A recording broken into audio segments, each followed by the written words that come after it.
I'd like to call this meeting to order. Please stand for the pledge. I pledge allegiance to the flag of the United States of America and to the republic for which it stands, one nation, under God, indivisible, with liberty and justice for all.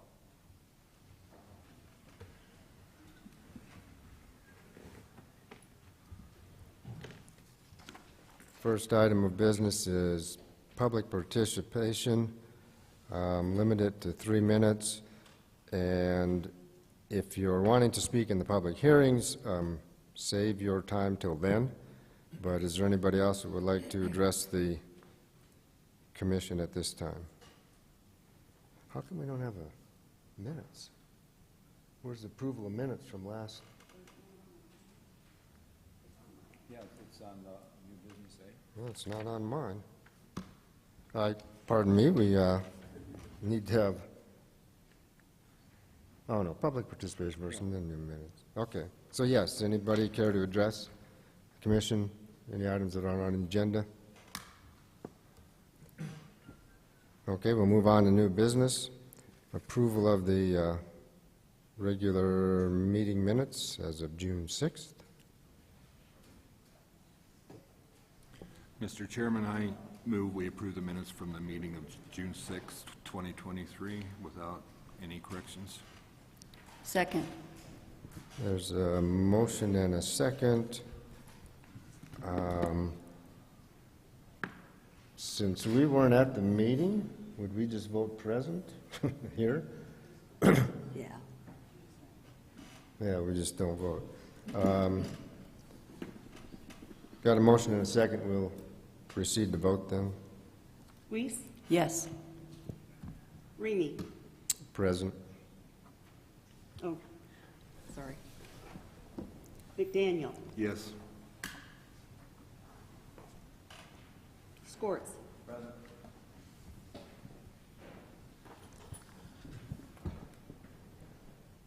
First item of business.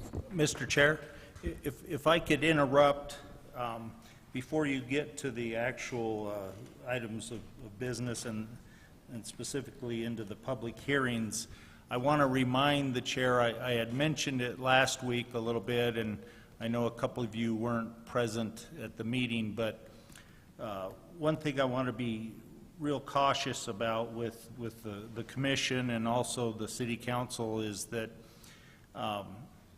in these land use items, especially where they're a quasi-judicial hearing, which is most land use items that deal with a specific piece of property rather than a general, say, adopting a code that is applicable citywide, are considered quasi-judicial hearings. And quasi-judicial hearings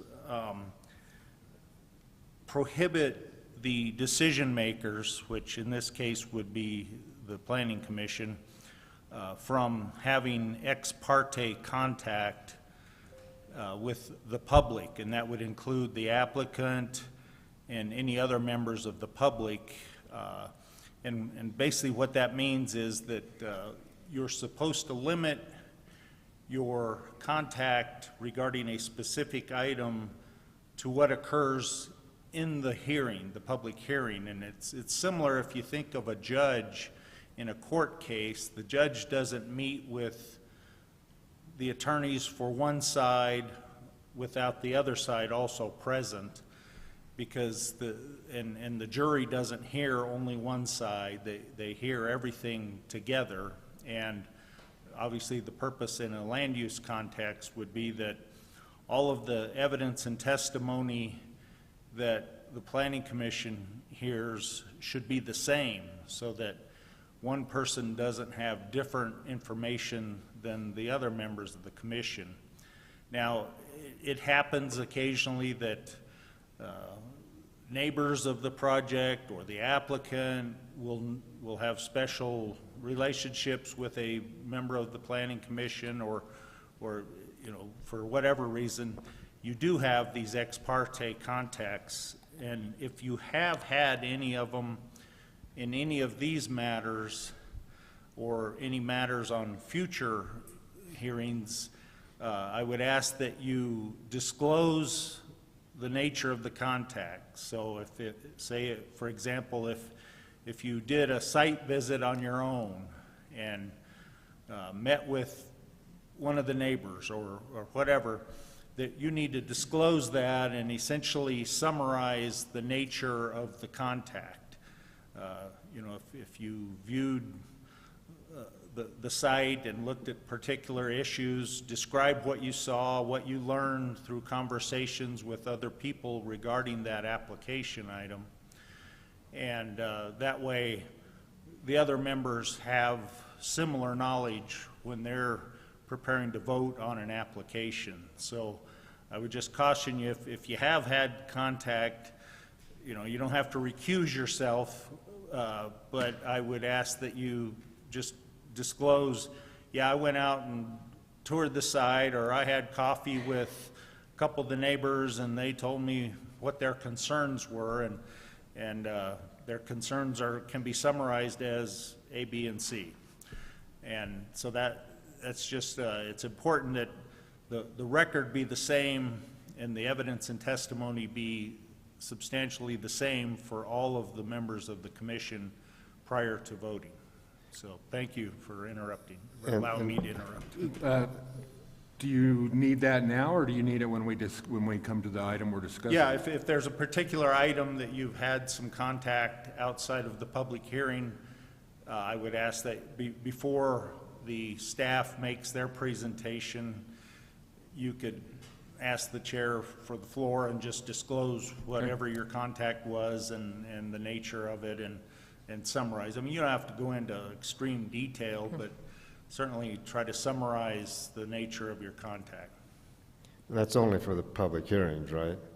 Yeah, for the public hearings, yeah, if it's not a quasi-judicial hearing, like the resolution on the housing plan, that's a legislative matter rather than a quasi-judicial hearing. So you can talk to whoever you want before the hearing, and you don't have to disclose that. But if it's a hearing, and primarily zonings and conditional use permits, rezonings, those types of items that relate to one specific property rather than generically to a group of properties or the city at large, those would be quasi-judicial hearings. Okay. Thank you. Anybody have any questions for him? Then we continue on with updates on the comprehensive planning for the housing policy updates. Oh, there you are. I'm Sarah McClain with Western Spaces. Many of you are familiar faces. Is your mic on? Should say green. Okay, good. Thank you. I see many familiar faces. So I'm here to present the draft housing action plan. It's a process that we've been working on for over a couple months now with the Housing Committee and with the community. Today I'm just going to do a quick review of the plan. There was a full copy of the plan in everybody's packet. And then open it up for comments and thoughts, and then look to a recommendation as to what next steps would be. And just as I get started here, I want to give a big thank you to the Housing Committee members. We had several very long, very involved meetings with a lot of homework that went into that, and everyone was great, and I believe that they provided a lot of valuable input into helping develop this plan. So I wanted to say thank you to all of them. So just a little background on the process of what we've been up to. The first step, and this was not me, this was Willa Williford with another consultant that did the housing needs assessment, and that was completed a few months ago. And so following the housing needs assessment, we've moved into this housing action plan process, which is looking at, we have all these needs, how do we start addressing them and start moving forward from here? And that's what this process is. And then the next process, once the plan is in place, is to continue to manage and monitor it. So it's not just a one stop in time. You continue to work with it and evolve as the community evolves and things change. So a little bit about what the action plan is and what the purpose of it is. It aims to make a positive difference in the quality and quantity of housing units in Cortez. It outlines a set of housing goals and actions that were prioritized based on community input. It's intended to serve as a decision-making guide for addressing the resident housing needs in Cortez.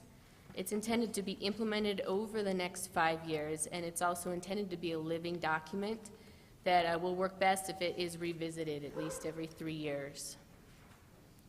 And in the plan, we've really stated that housing is recognized as crucial for supporting a thriving community, business success, economic development, and community vibrancy. So just a little review from what the housing needs assessment determined. In brief, housing production has not kept pace with population and economic growth.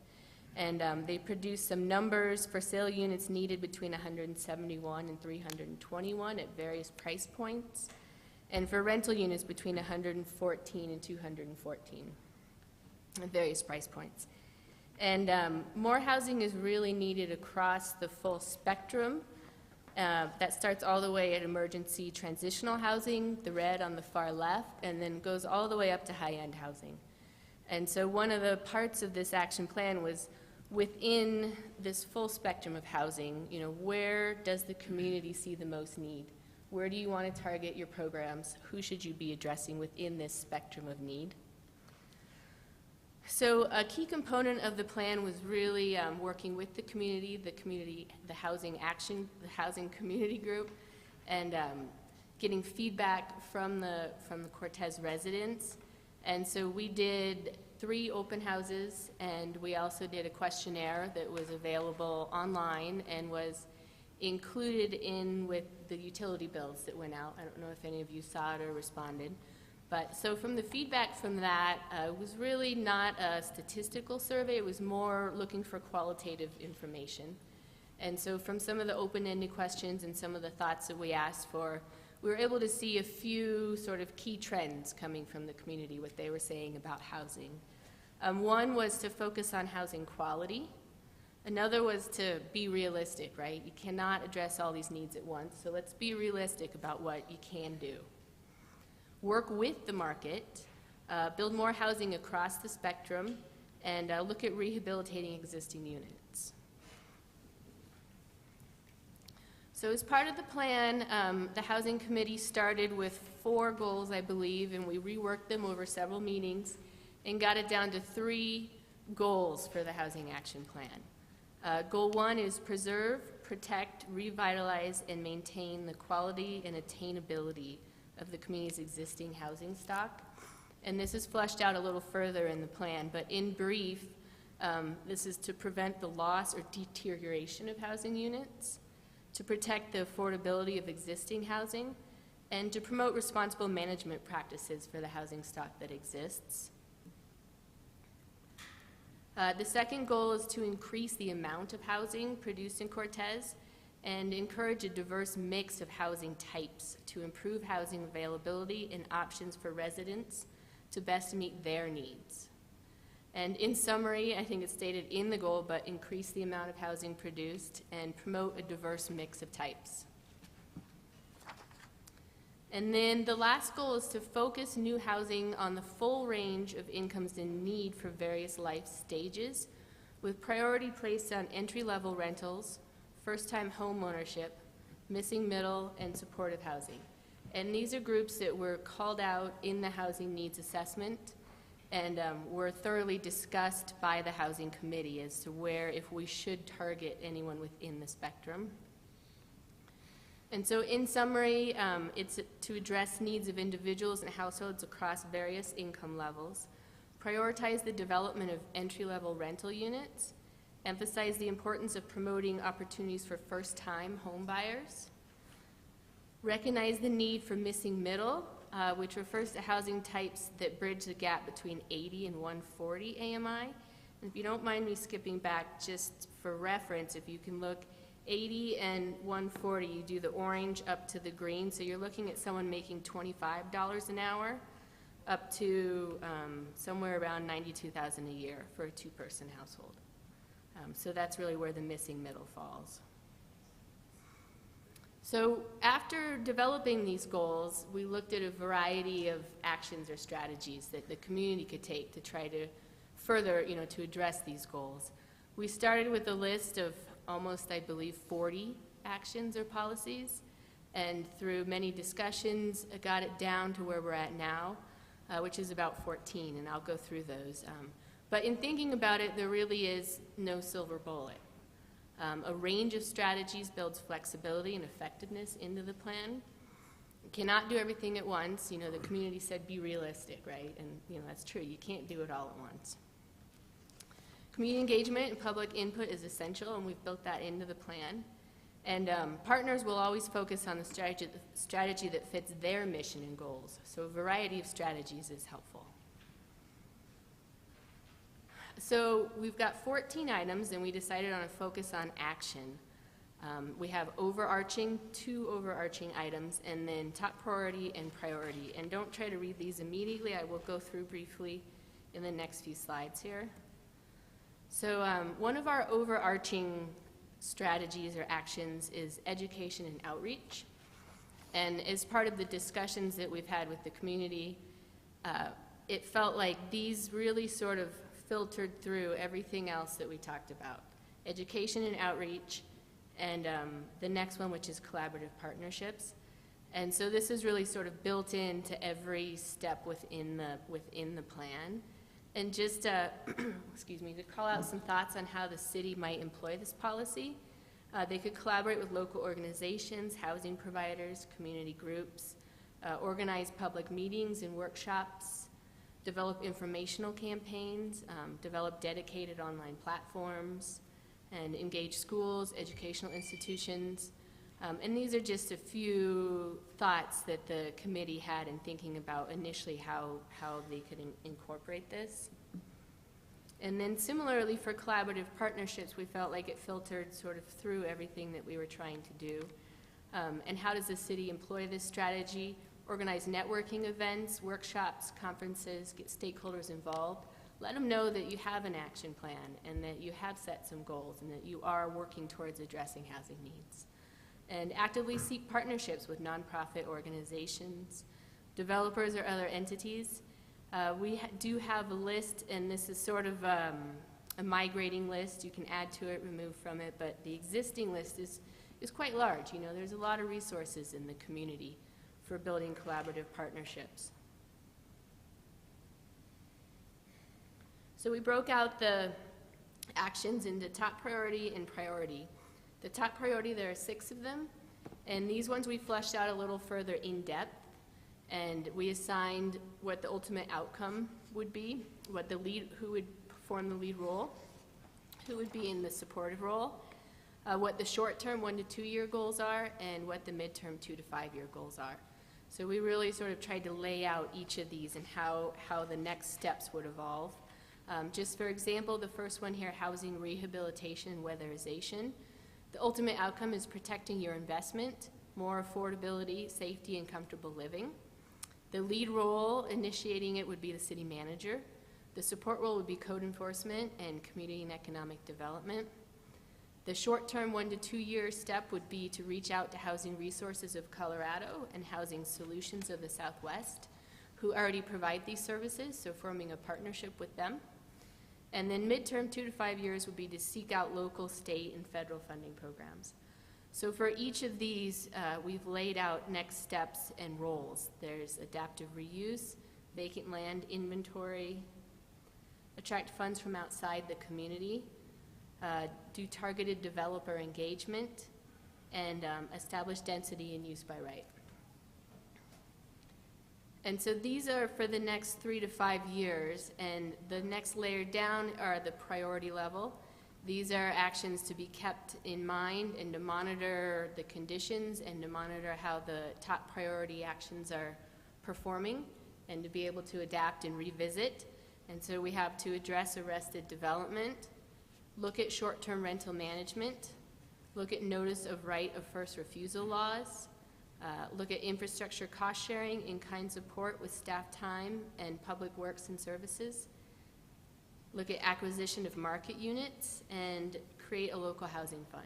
And so these are ones that we discussed as the Housing Committee, but did not feel that we were ready to dive into them right now, but there's something to revisit going forward. So in conclusion, the Housing Action Plan is intended to represent a balanced approach to community housing that fits the unique needs of Cortez, including identifying and prioritizing specific community housing needs, setting goals and objectives to target needs, exploring various available tools to address identified housing needs, prioritizing tools and developing strategies to implement those tools, and assigning responsibilities and a timeline for implementation. And I want to say overall, thank you to all the individuals and the wider community who actively participated in this process, contributing their valuable insights and ideas that have been captured and preserved within the plan. With that, I'd like to open it up to questions or comments regarding the plan. The draft plan, sorry. Sarah, I have just a couple of background questions. In this process, have you spoken directly with the Bridge Center, and have you spoken directly with assisted living facilities? We did, the Bridge Center was on the Housing Committee. Excuse me if I skipped her name, but, so yes, we have. But the second one, I am not sure about. What was the second one? If you've spoken to anyone who owns any of these assisted living facilities? No.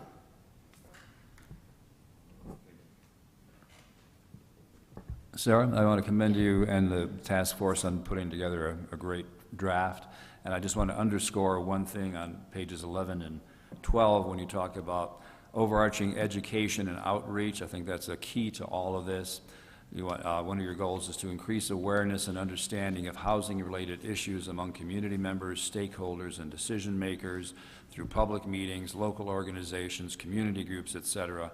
And I think that's key to getting everybody on board. So I just want to underscore that as a major component of all this. But thanks. Thank you. Any other questions? Thank you.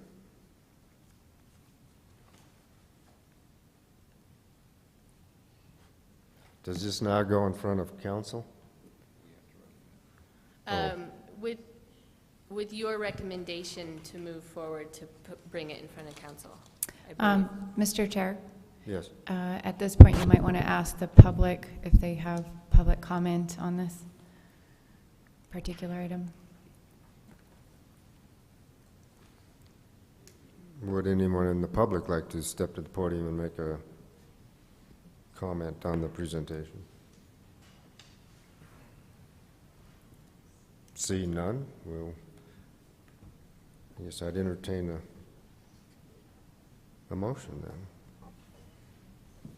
Mr. Chairman, I move that we allow the City of Cortez has the authority to plan and regulate for the use of land pursuant to the Local Government Land Use Control Enabling Act, CRS 29-20-101 at SEG, and to provide for the health, safety, and welfare of the public pursuant to the general police power set forth in CRS 3115-401, and it has the authority to provide for the health, safety, and welfare of the public pursuant to CRS 3115-401 and its general police powers, and whereas the city commissioned a housing needing assessment provided, and whereas the city has contracted Western Spaces to provide this information, and whereas the consultants reviewed available data and conducted numerous interviews with the local citizens, I move that we resolve that the Planning and Zoning Commission, it is in the best interest of the city to memorialize its support of the Housing Action Plan in a substantially the form attached hereto, and to allow the city to move forward with future recommended zoning and related code adoptions, policies, or affordable housing strategies, and And the 2023 Housing Action Plan is hereby recommended for acceptance by the City Council, and blah, blah, blah. That's about as official as I could get it. Okay, got a motion, is there a Second. second to that? Mr. Chair, if I could, just for, to make it official, if you would mind amending the motion to add approval of the motion, of the resolution number 13, Series 2023. All right, I'll withdraw that last motion, or... Well, you No, could just I'll amend. add to that last motion. There you go. If that's okay, we give our endorsement and formally recommend adopting the Housing Action Plan and initiating the next phase of progress towards increasing housing opportunities in Cortez by approving resolution number 13, series 2023. And is there a Second. second? Got a motion and a second. Is there any discussion on this?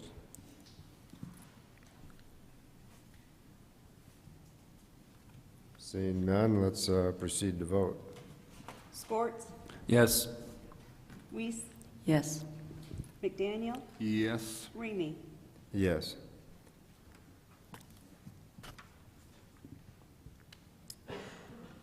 Thank you, Sarah. Next item on the business is public hearings. Consider approving a conditional use permit for Quick and Clean. Nancy,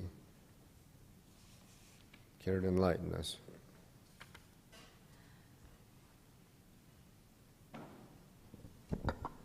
Good evening. This isn't going to work for me.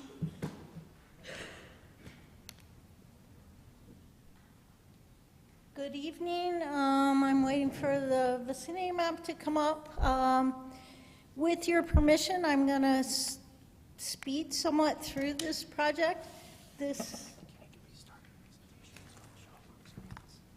Oh. We're just going to go without it. Yeah, but, so this is a request for a property you have seen several times already. It is a car wash located across from Safeway. You have already approved and the city council have already approved an application for a lot consolidation, a right alley vacation, and for a site plan on the property. The conditional use permit is required for a car wash. It could have traveled with the other three, but it somewhat got left behind. So we're catching it up here tonight. The request, like I said, is for the car wash. The property is 2.185 acres now that it's consolidated.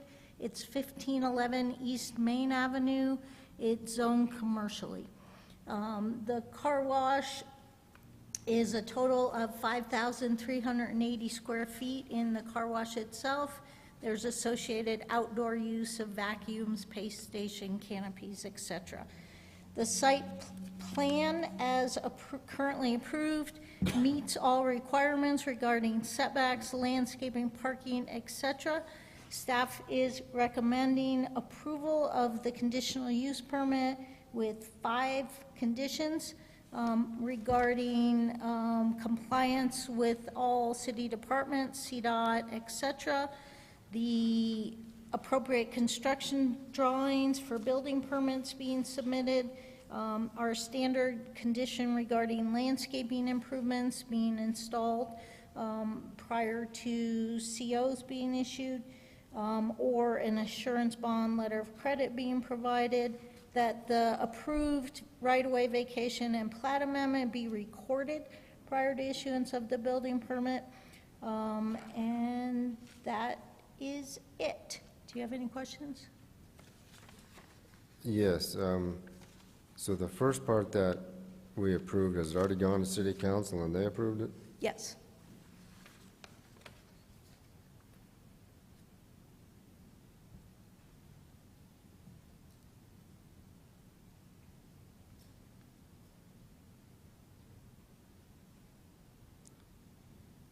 So if we approve this, it goes to city council. If they approve it, then they can start. Apply for operation. building permits. Okay. Does anybody have any other questions?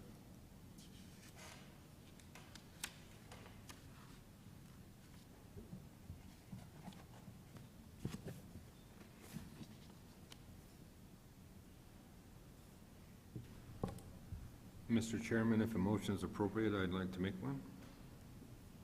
Yes, I believe that would be the next. Okay. I make a motion, or I move that we recommend to the council approve the site development plan for a new car wash on property located at 1511 East Main in the Commercial Highway C zone as submitted by Quick and Clean CO-003 LLC through P&Z Resolutions Number 12, Series 2023, with the following conditions. All requirements of utility providers and city departments, CDOT, and affected districts must be satisfied. The appropriate construction drawings and reports for the project signed and stamped by a Colorado licensed lot architect. The landscaping improvements shall be installed prior to issuance of a certificate of occupancy. The right-of-way vacation and plat amendments shall be approved and recorded, and the alley vacation and plat amendments shall be recorded prior to the issuance of a building permit. Mr. Chair, if I could interrupt before you get a second, I believe the motion was to approve a site plan. Well, the motion was to approve a site plan. The application is for a conditional use permit. So you may, if appropriate, you may want to amend the motion. I thought I read conditional use report. Anyway, I apologize. Since it hasn't been seconded, I'll repeat it. Oh, Okay. okay. I move to recommend that the council approve the conditional use permit for a new car wash on property located at 1511 East Main in the Commercial Highway Zone as submitted by Quick and Clean CO-003 LLC through P&Z Resolutions Number 12, Series 2023, with the following conditions already noted. Second. Got a motion and a second. Is there any discussion?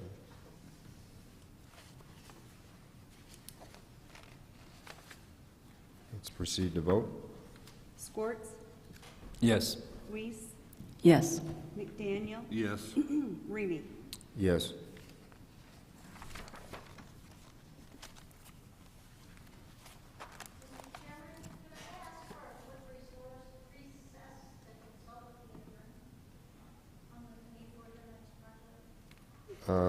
Sure. Does anybody have any objections for a short recess? Okay, let's take a 5-minute recess. We'll come back at 7:07.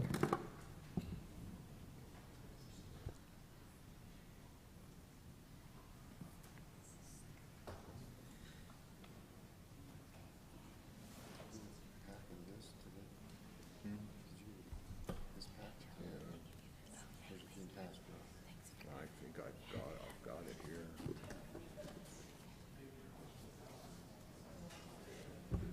Is that on the? No, I think I have that. I have that.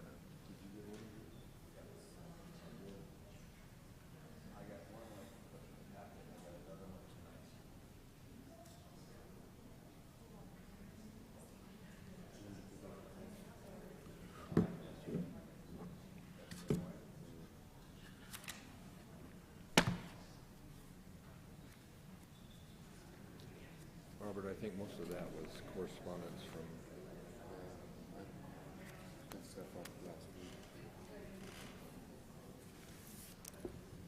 Let me make my disclosure first. I think it might help you when you make your disclosure of, let me make my disclosure first, ex parte, that might help you with yours.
Well, it's 7:07, my apologies. We'll give them more time to confer till they get back.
You guys ready to continue?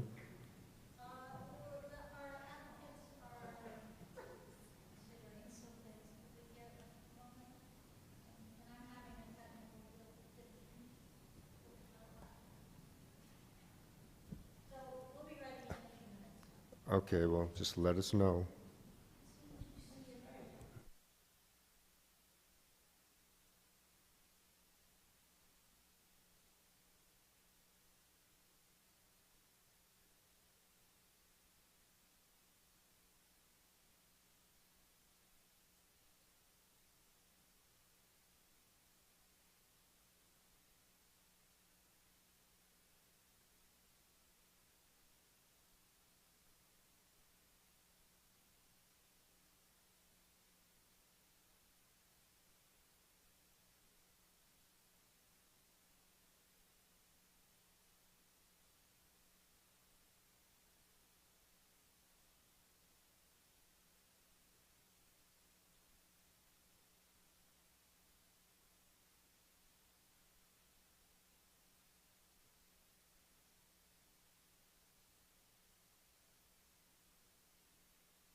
Folks, I apologize for that. We had a little bit of reconfiguration of what we're talking about tonight, so I needed a little bit of extra time. I want to make it very, very clear to everyone in the room exactly what we're talking about here tonight. I also want to ask for everyone's patience, ask for everyone to be kind tonight, to make sure that your comments are directed at the project and not at individuals. I know that it's near and dear to a lot of people's hearts, but we want to make sure that we have a balanced presentation, and that, make sure I got the right one here, okay. And that we're fair to all here tonight. The request here tonight. Excuse me, Nancy. Okay, we'll go ahead and reconvene the meeting then. Oh, sorry. You didn't do that yet. The other thing I guess we want to make clear, is there anyone who has any issues to disclose? I believe one or two of you were not at the meeting, but you also, at our last meeting, when this was continued from, but that you reviewed the meeting recording, correct? Would you please also make note of that? Yes, I would like to make a disclosure. I was not at the last meeting, but I did watch the video, the entire thing, and I understand what's going on. But I've received several emails to my personal email account from various folks in the community, and also one phone call. All of those comments have been since included with the packets that we've received here tonight. So we were given emails that were sent to individual council members, and then the staff has printed those out and given them to us. So there's nothing that hasn't been seen by the entire P&Z that I've received, but people have sent me personal emails and one phone call, but all of that has been written down and has been included. I also visited the property on my own with nobody else around, and as I always do when we have something before us, so I looked at the property up close and personal, all by myself. That's all. And I need to disclose that I know several of the neighbors personally. I know Mr. DeWitt's wife. We work together on another issue. I know Terry Paul. I know Barbara Stagg. I know Marilyn Zion. I frequent and have frequented the Carpenter area, and I had breakfast in Dolores by myself, and Terry Paul and a mutual friend was there, and so I said hi to them. There was really no discussion other than, I mean, I've heard their personal stories and personal views, and like Jim said, nothing that I've heard or been privy to everything has been included in these notes and letters.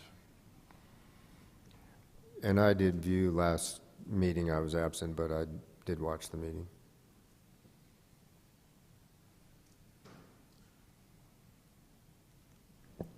Okay. We set to go? Part of the reason for the recess there was that we are slightly revising the request here in front of you just tonight. The only issue we're going to consider tonight is the request to rezone from commercial to industrial. We're not going to, the conditional use permit would be held in abeyance at this point. So tonight we're only going to consider.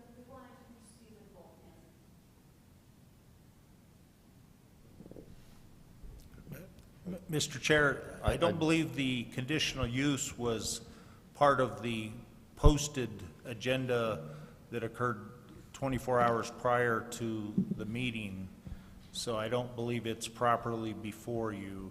So the only agenda item that is before you based on the posted agenda is the rezoning. Well, let me ask this, because at the last meeting, it was voted on to continue both the conditional use permit and the rezoning to this meeting. So doesn't that make it applicable, since it was voted on to be heard at this meeting? Did it, and I guess I would ask Nancy, but did it specify in the continuance both items? Yes, it did. Look at the minutes from our last meeting. Yeah, I believe they were separately actually acted on and continued. Out of an abundance of caution, we would advise that it would be best to consider only the rezone tonight. The applicant is requesting both. I think it's at the chair's discretion whether you want to go. It's kind of if there were not a continuance from a prior hearing, then you couldn't consider the conditional use this evening because it was not posted on the agenda. However, because it was a continuance, anybody that was interested in the project would have had the opportunity to appear at the first hearing and would have been aware of the continuance so that you could hear it. I think, planning staff is recommending that you only consider the rezone, but I think, if you want to go forward with both, I think you can, but certainly it's not as clean as it would be had both items been posted on the agenda.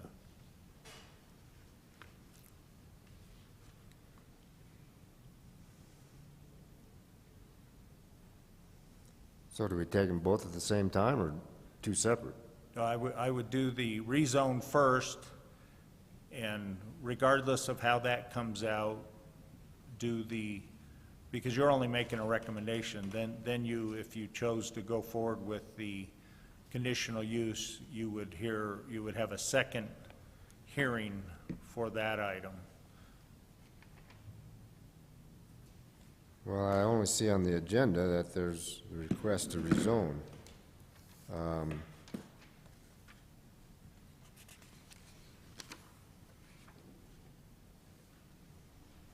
I guess how do the commissioners feel? Personally, I'd say we follow what's on the agenda, and because if we approve the rezoning request, does that go to council then?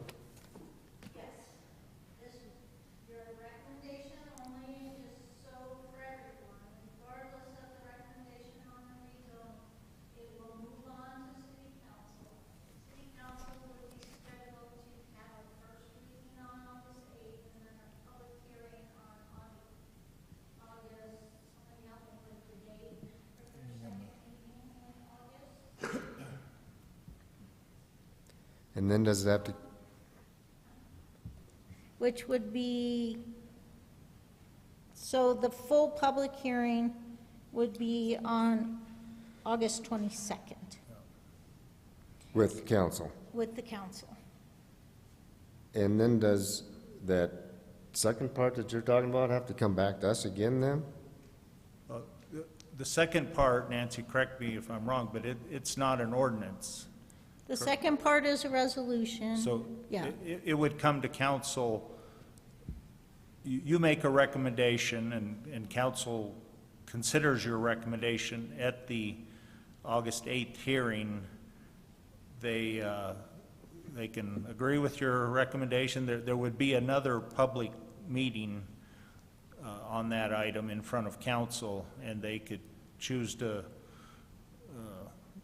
not follow your recommendation, or they could choose to follow your recommendation, but that's fully a discretion for them, as would be your recommendation on the rezone. But they would only hear it once on August 8th. And part of the problem is that the conditional use would be different depending on what council does on second reading with the or the rezoning ordinance. And if they deny the rezoning, then the conditional use that was previously approved would be void, because if the conditional use that's approved contains items that are only allowed in the industrial zone. So if the rezoning does not occur and it stays as commercial zoning, then a conditional use that contains items that are only allowed in industrial would not be a valid conditional use. So, yeah, I think I heard you kind of contradict there, that you said the items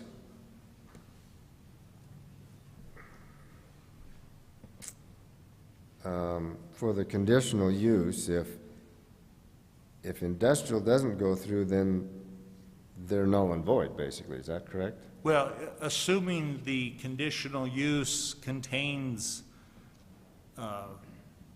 matters that are only authorized in industrial zoning, and that is, as I understand it, that's would be before you tonight, would be a conditional use that requires industrial zoning for it to be valid. So if council hears the conditional use on August 8th and approves it, and then denies the industrial zoning on the 22nd, then you've got a conditional use that is not operative. It would be void because the zoning would be wrong. Now, what we could do is put the conditional use, if you want to go forward with it tonight, and then schedule it for the 22nd after second reading of the ordinance on the rezoning, so that the applicant will know what the approved zoning is prior to the council hearing the application on the conditional use. And at that point, they could amend the conditional use prior to the council acting on it. I have a couple of comments and a couple of questions. Since we already approved the minutes from last meeting, and the last meeting continued both the rezoning and the conditional use to this meeting, it would seem that we would need to consider both of those, despite what you said. And then also, if, for instance, the rezoning does not pass, but we consider the conditional use, wouldn't the conditional use permit go to the property, whether it's industrial or highway or commercial? Well, no, the conditional use, there are some uses in the conditional use permit that are only allowed in industrial zoning.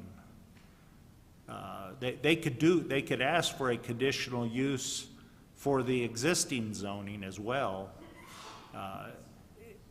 But as I understand it, what they are wanting to go forward with now is the conditional use that requires industrial zoning. And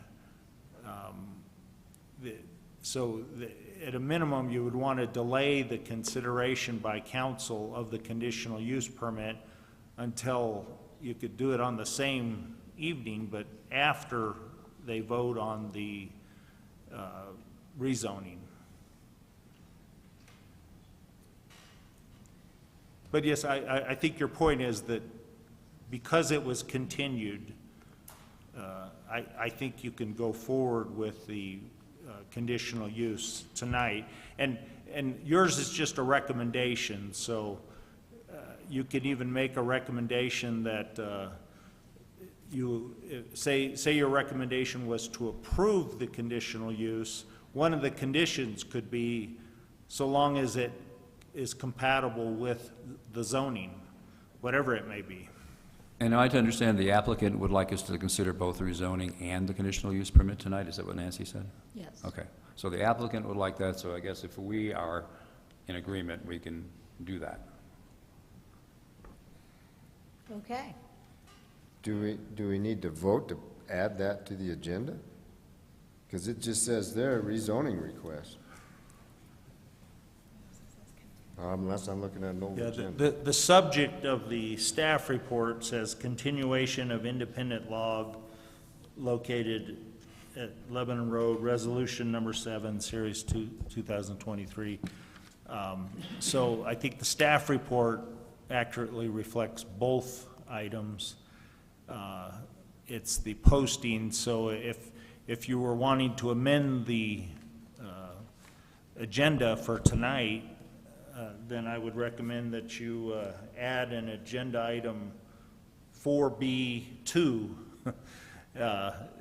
and include the continued conditional use permit I move that we add an agenda item 4B2 to consider the conditional use permit on the property at 1050 Lebanon Road. I'll second.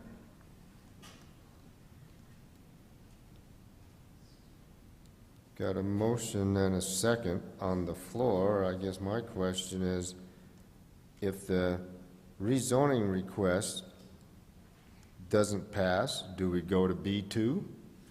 Yes, because you're just doing recommendations, so your decision on the rezoning is not necessarily dependent on the conditional use. You can make an independent recommendation to council on both agenda items.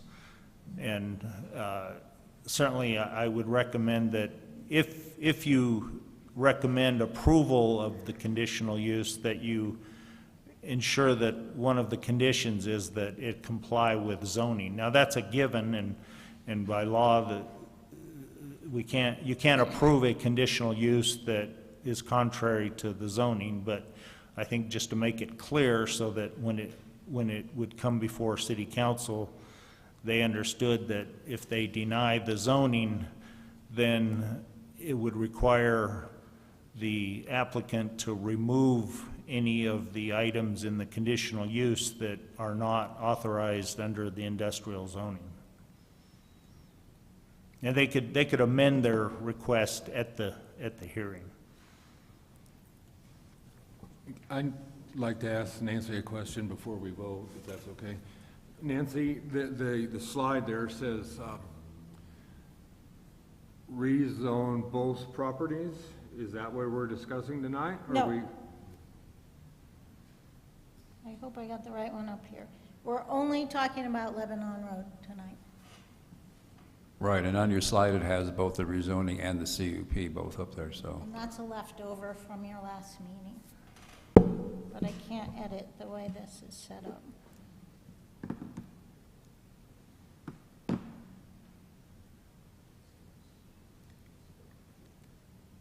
Well, I guess we got a motion on the floor. Oh, there was a second? Any further discussion? Let's proceed to vote then. McDaniel, Yes. Levy, oh, sorry, Scorts, Yes. Weiss, Yes. Remy. Yes.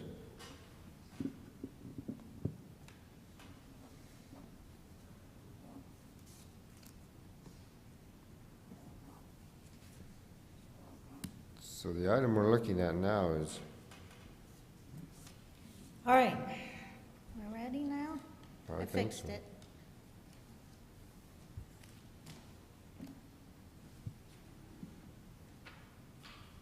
So the item is just rezoning from commercial to industrial. That's what And we're a looking at now. conditional use permit. No, they're separate items. Two separate items. Yeah, you need to separate them because they need a motion on both the CUP and the rezone. That's my understanding.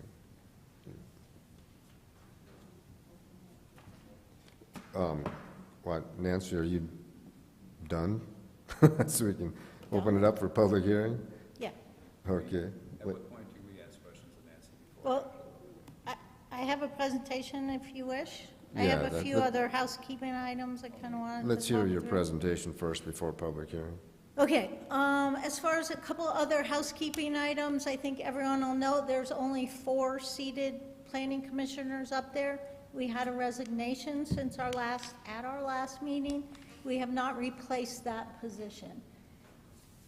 A tie vote, so with 4 planning commissioners, we could get a 2-2 vote on a motion. That means the motion is denied. So we'll have to have 3 members voting in favor to approve a motion. Should it be for approval, recommending approval, or recommending denial? I think we've all reiterated several times, the Planning Commission is a recommending body to the City Council.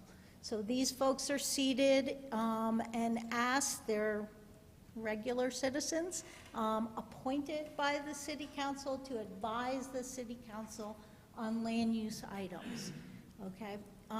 So regardless of how they recommend, it will be a new public hearing in front of the city council, tentatively scheduled for August 8th. First reading, there's no public comment at that meeting. It just gets set for second reading, which is a public hearing on August 22nd. That's the rezoning. Conditional use permits don't need a first and second reading. The conditional use permit would go August 22nd along with the rezoning, following it on the agenda depending on what happens with that. I also have had some meetings with some of you here. I see lots of new people, so I'm going to go back through and probably repeat a lot of what got repeated at the last meeting. I also want to talk a little bit about my role. I am a hired staff person for the city. I'm not an advocate for the applicant. I'm not an advocate for the neighbors. My charge is to take the land use code criteria, the adopted information, the policy of the comprehensive plan, and simply make a recommendation to this board. My reviews may be a little bit more limited than theirs. I'm not necessarily taking into account what the neighbors think, or but more what the policies, adopted policies and codes say, and a little bit of what's on the land now. So I think you all know I've written a staff report that does recommend approval of this. It was written before I heard from any of the neighbors here. But then again, it's written based largely on existing city policies and codes. So I'm going to go over that now. It's simply a staff recommendation. When you make your comments, you're going to make them to the Planning Commission, who can take other issues into effect and other concerns into effect when they make their decisions. And Nancy, I think there's one other thing we should clarify. At the last meeting, this property was not addressed at all. There were two properties that were brought forward before the P&Z. The other property, which fronts on 491, was approved for a zoning change from commercial highway to industrial. Recommended. Recommended, thank you very much, recommended to City Council. And also the conditional use permit on that property on 491 was recommended to be approved to City Council. Nothing, no decisions were made on this property. It was simply forwarded until tonight. So we're looking at it brand new. There's been no decision made on this property, right? Thank you. There's been some confusion in the community about that. I thought I'd clarify that. Has City Council acted on the previous? They have not acted yet. They held the first reading, and they set the second date till 5th. Okay. And that is the 491 property. I apologize for this giant arrow, but hopefully you can see everything well. I can't totally outline the property because there's a lot of little ins and outs on it, but this is the 491 property. Already heard, we're not talking about it tonight, okay? I've got stars here on the properties we actually are talking about tonight. We can't see your arrow, Nancy. You can't? No. Oh, I've got this humongous arrow that well, I don't know how to make that show up. So, the smaller arrow is the location of their existing business. Again, we're not necessarily talking about that. They're allowed to be there. They're permitted. The business. Nancy, you said the smaller arrow. You mean the smaller star? Smaller star. Okay, thank you. Stars and arrows, yes.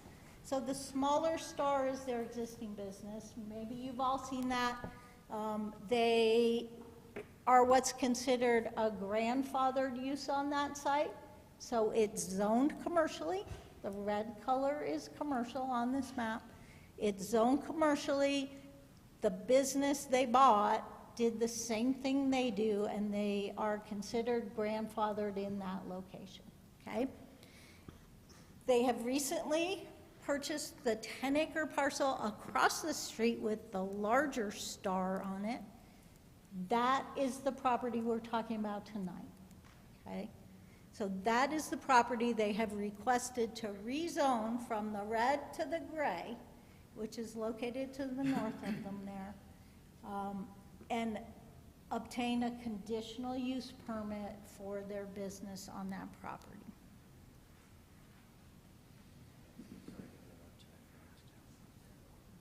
How can you make the arrow?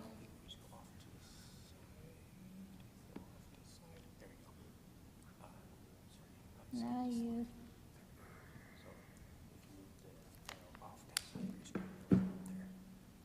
Okay, there's my giant arrow. And it disappeared. All right. So this is the existing business that we were talking about with the smaller star. Those arrows are not kind to me. The 491 property, not talking about it tonight. It's already been set for hearing, been discussed. This is the 10-acre former drive-in property that they have requested to rezone to match the industrial zoning in these areas and allow for all the uses that they have requested. Just to point out some other uses and locations that I'm sure we're going to hear about tonight. This is Carpenter Natural Area in here. This is the access road in. The trailhead's located right about there. And then this is a residential subdivision in the blue color, and that is a residential zone designation. This is the existing industrial park, Cortez Industrial Park, outlined here. Okay, any questions? We got it. You know how many years that industrial park has been zoned that way? I do not. What year? 56? Thank you. Long time. So we're zooming in a little bit closer here. 1956. It's almost before my time. This is the 10-acre parcel. No, it's not. This is the 10-acre parcel. The access road into Carpenter and the trailhead are located right off the property to the north, okay? This is their existing operation over here across the street. You can kind of see it was an old drive-in theater. I can almost see where the screen was and where everyone watched from.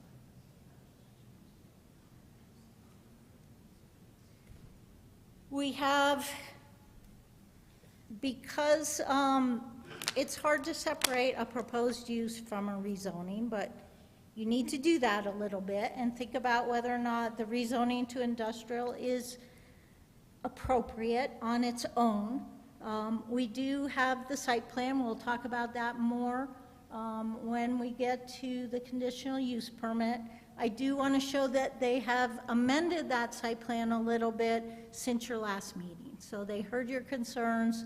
What changed on the site plan is a little bit more detail, and then they established a buffer area for Carpenter with landscaping on the two sides here.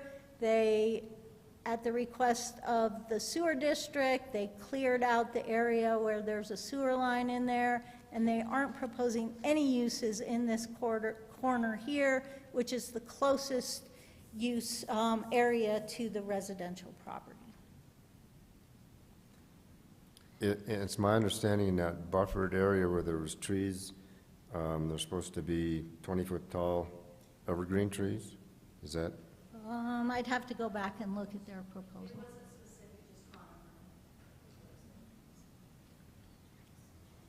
Okay, so, wanted to talk a little bit more about the surrounding area before we move on. So Carpenter is the green.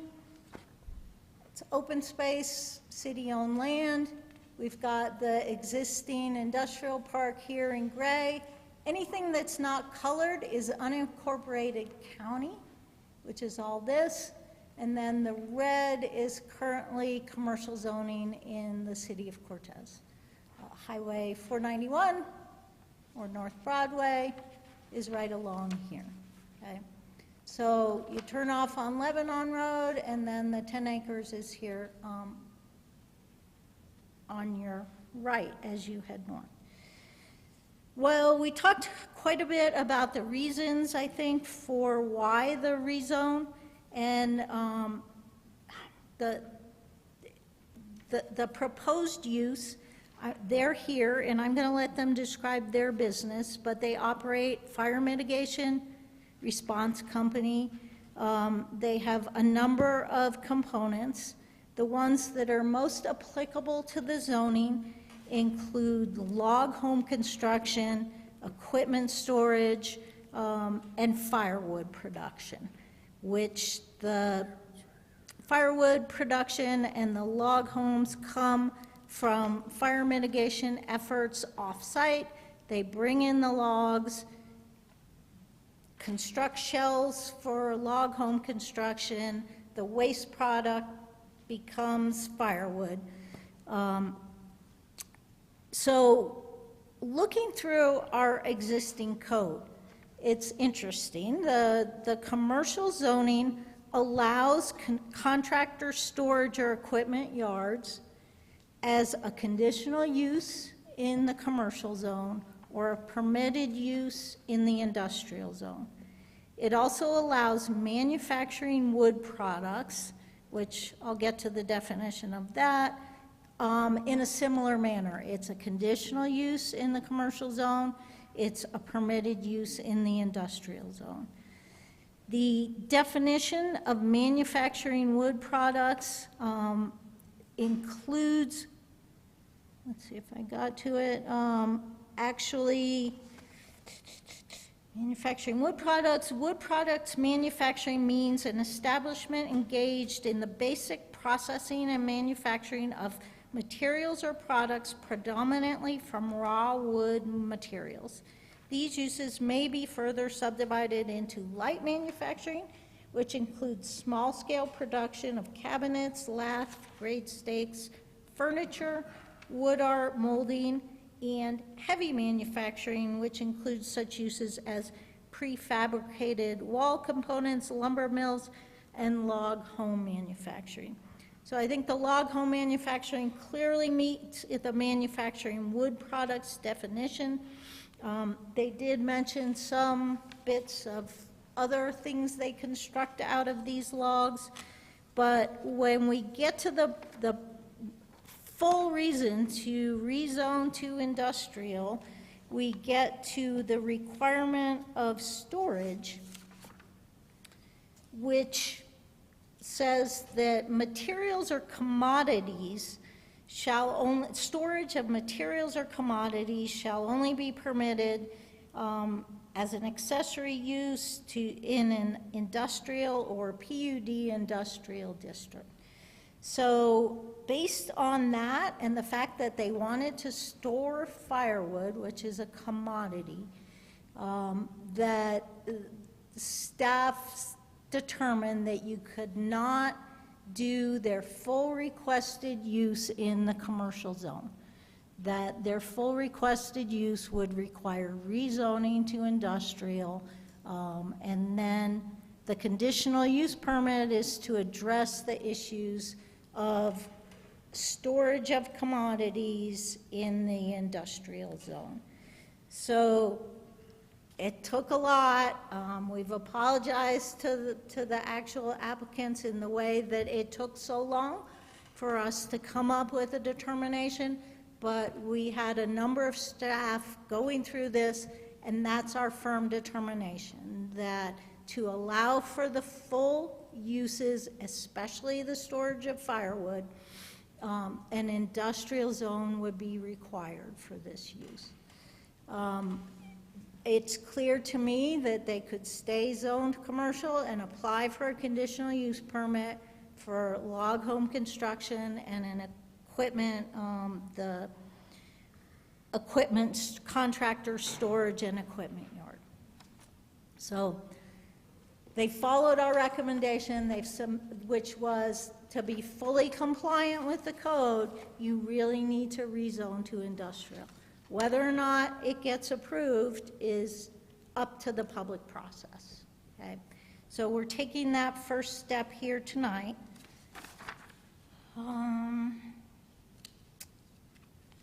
See what else I wanted to go over. So the criteria for a rezone. I've provided some general photos. I think we showed these at the last meeting. This is their existing business across the street in the commercial zone. It is grandfathered and allowed. That's another shot of that business with some of their equipment stored on site. This is the existing site. And let's talk about one more housekeeping issue. They clearly established some uses on this property without going through the correct process. So already they're storing some of their equipment on the property. Our charge, however, is to review this in a manner without consideration of the fact that they have done this without permission. So you still need to look at the facts of the issues. We can't say, and I can't say, well, they went ahead and did this without permits. I know we're going to hear this from the neighbors quite a bit, but please try and consider the merits of the case without considering the fact that some of it's established on the property already. Well, if I understand correct, the bit about last meeting, when they found out that they needed the permits, they either went and got them or they stopped doing what they were doing. Is that correct? They didn't take stuff off the property. They stopped the grading and applied for grading permits as requested by staff.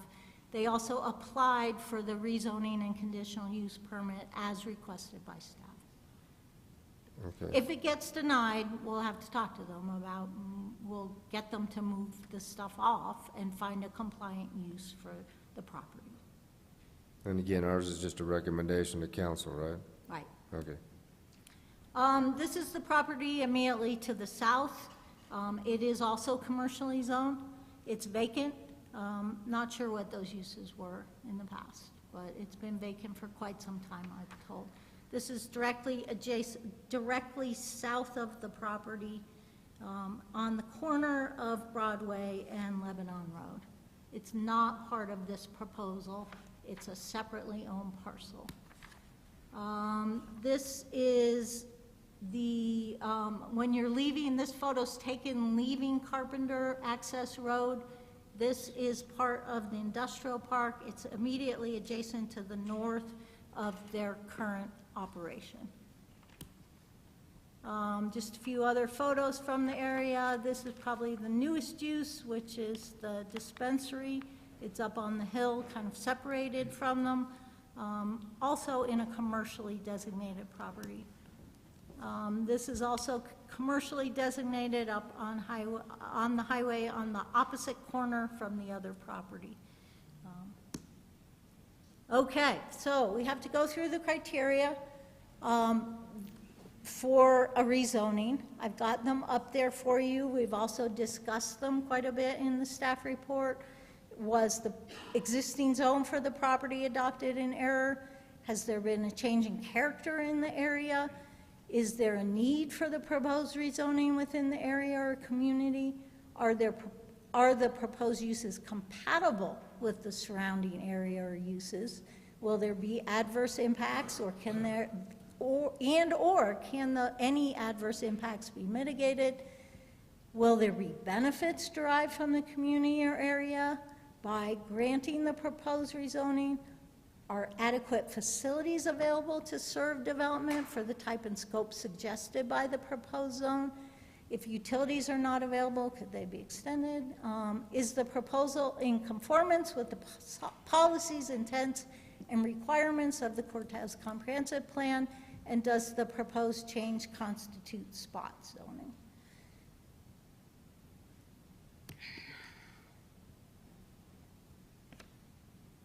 Staff's recommendation, just a recommendation, to the Planning Commission was that, or is that the property does meet some of those criteria for rezoning from commercial to industrial, finding and some suggested findings that the property is adjacent to residential but is physically buffered from the adjacent residential uses, and that impacts could be mitigated with appropriate use conditions. The community could benefit from the use of the property by the additional economic benefits of additional jobs, opportunities, taxes generated, expansion of a much-needed natural resource use, that adequate facilities are available to serve the development of the type and scope suggested by the proposed zone. And in this case, given that it's adjacent in part to an industrial area, Lebanon Road was designed for industrial and heavy commercial use. There, sewer and water are available, and that's what we're talking about with adequate facilities, and that the proposal is in conformance with policies, intents, and requirements of the Cortez Comprehensive Plan. So with that, I know that there's tons of people here that are super anxious to make comments. I'll leave it at that unless you have any questions. Yes, I have several questions. Sure. So first of all, when you're talking about the buffer zone, someone in the audience mentioned that the trees were not specified. Let me read what the Cortez Parks and Recreation suggestion was, and I'm going to ask you, Nancy, if this is what you have in front of you, because I haven't seen that. Provide buffer and naturally oriented visual screening along Mr. Moore's northern and eastern property boundary. The proposed naturally oriented visual screen should be large, 20-foot tall trees, evergreen trees, planted approximately 20 foot on center and staggered. The proposed buffer is 50 feet. Is that what you have in front of you, that proposed buffer with 20-foot tall trees, evergreen trees, 20 feet on center? Because I can't see that from here, so. I want to let the applicant speak to the buffer plan, but I also want to pull you back to your criteria. At this point, with the rezoning, rather than looking at specifics of the buffer, you need to think whether or not it's even possible to mitigate the concerns, not whether the specific proposal does yet, because that's step 2, that would be the conditional use permit, but whether it's even feasible. All right, thank you. Yeah. I do have some other questions too. First of all, I want to commend you, because I know this has been a tough process, and commend you and the staff for going through this in depth. And I have to say this, as a former high school civics teacher, I want to commend all of you for coming out here. Democracy is the most inefficient form of government that exists, and as you've seen it tonight, it takes a lot of time, so I appreciate everybody coming out. But my question to you, Nancy, first of all, and I know you may have said this earlier, but I want to just underline this. What proposed uses will be allowed on this property if the rezoning and conditional use permit fail? What is happening on there, or proposed uses will be allowed if both of these proposals fail? Of their proposed uses, if the rezoning fails, and the conditional use permit fails? Correct. None. Thank you. Okay. That's the first question. Next, what specifically was the applicant cited for violating in the commercial highway zone, and what was the timeline of that violation being found? You know, I wasn't exactly part of that. I know, Rachel, have you figured that out yet? So I don't have a timeline in front of me, but we became aware of some grading happening on the 491 property and then on the Lebanon property, and we asked Public Works to go and inspect it, which they did. We were going to issue a cease and desist order But with some discussion with the property owner and Public Works, they went in and applied for a condition, a grading permit. And then also they came to us and applied for rezoning. Okay, and what was the time frame of that? When did all this take place? I can't tell you off the top of my head. I'll have to Okay. look it up. Fair enough. And then in looking at the video from the last meeting, I understand that if this is zoned industrial, hazmat is allowed in industrial zone. That's what I got from the last video I watched at the last meeting. And I think you said yes. Is that correct? It's not an allowed use. It's no. not? No. Okay, then pardon me, my mistake, I misread that. And then another thing, on the zoning map, where Target Rental and But the it- gym zone is located, it says it's a light industrial. Can you explain what that is? Because I don't see we have a light industrial, but on the zoning map, it calls that where Target Rental and the health gym is, it's called light industrial. Can you differentiate that at all? We don't differentiate between light industrial and industrial, so I'm not. Mr. Chair, if I could clarify the answer to the last question, hazmat is allowed through a conditional use. So it's But just it's not a permitted. allowed use without a permit. So it's, And then, because some of your findings, I just have a question about some of your findings. Many of the adjoining areas have outdoor storage of material existing, which is what you said. But even if you're stretching the definition of adjoining to mean somewhat near, looking from one vantage point, adjacent means having a common boundary or contiguous. Contiguous means having a common border like the 48 contiguous states. So how are we defining adjacent? Because if it's across the open space, if it's across the highway, it doesn't seem to be adjacent. Can you define adjacent to me? Because I disagree with your definition as of this moment. Well, I don't know what you're trying to say. Yes, it's in the neighborhood would be a more correct statement than adjacent. Okay, thank you, because the land use code does specifically say adjacent, and that's why I'm being very picky on this issue. So thank you. And that's all I have for now.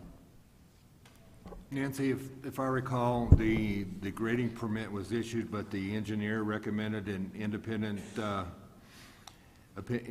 engineer to evaluate the situation, evaluate the I believe that was 40,000. on the 491 property? Yes, no, Or on this one also? on the 10 acres that we're Yes. speaking about. I believe he recommended that and said that he could not require it. Then we don't have a copy We of could it. require it perhaps through Okay. something like a use permit. So we don't have any okay.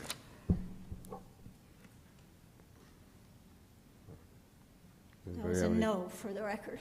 Could I ask a hypothetical question? So had we had a business license process in place, would it be fair to say that the applicants wouldn't have made so many missteps?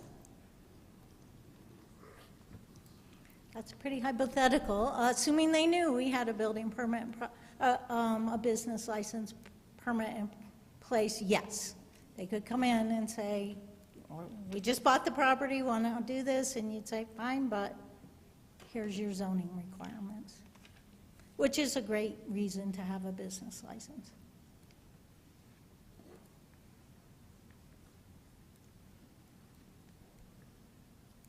Any other questions for Nancy?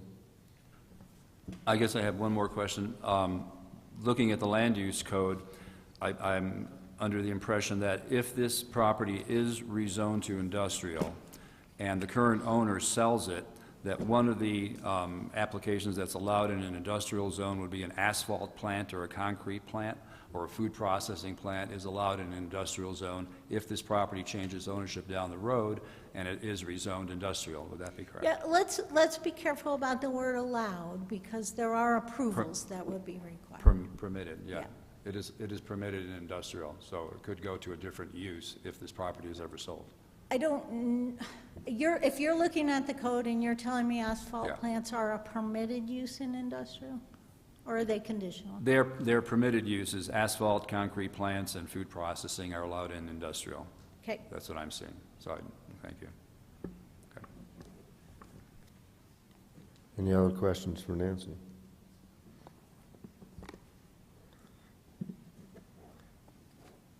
Then we'll open this up for public hearing. What? Mr. Chair, you may want to allow the applicant to come up and present their case. Okay. I guess would the applicant come up then and address the commission first? You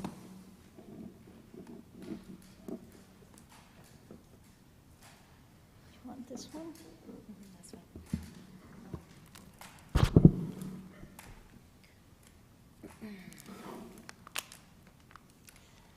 Hello. I feel like, in a sense, since we've been here, we've got a little bit of a bad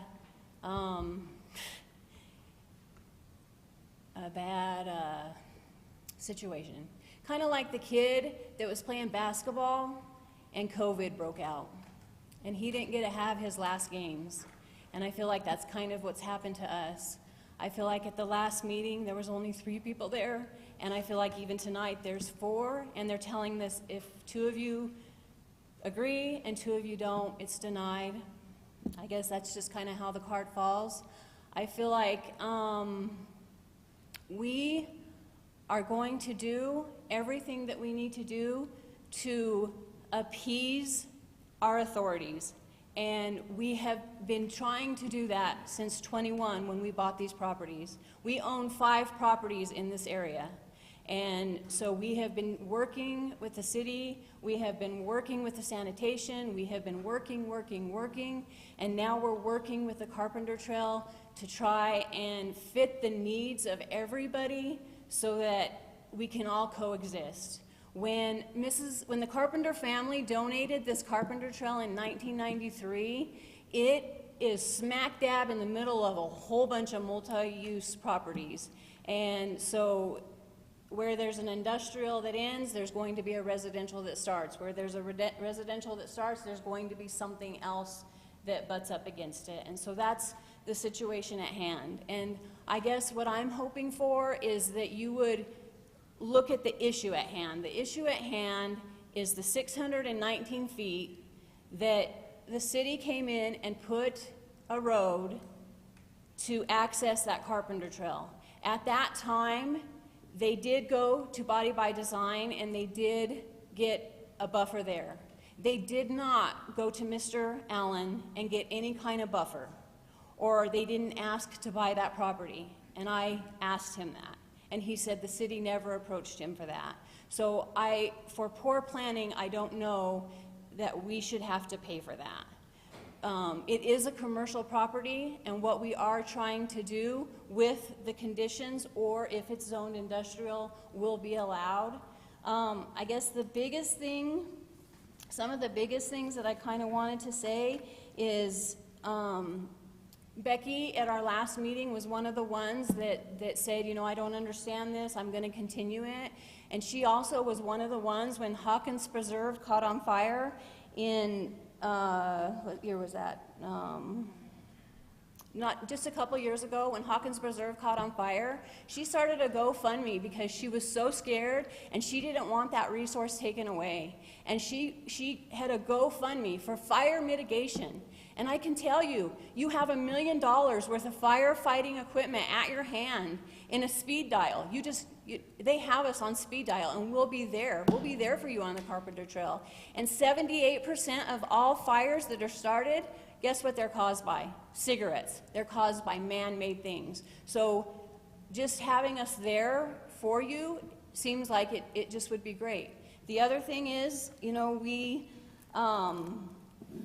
I just did one receipt. I did one receipt, and I only took it from June 1st to June 15th of the amount of money that we're spending in Cortez for our business and what we're bringing into Cortez.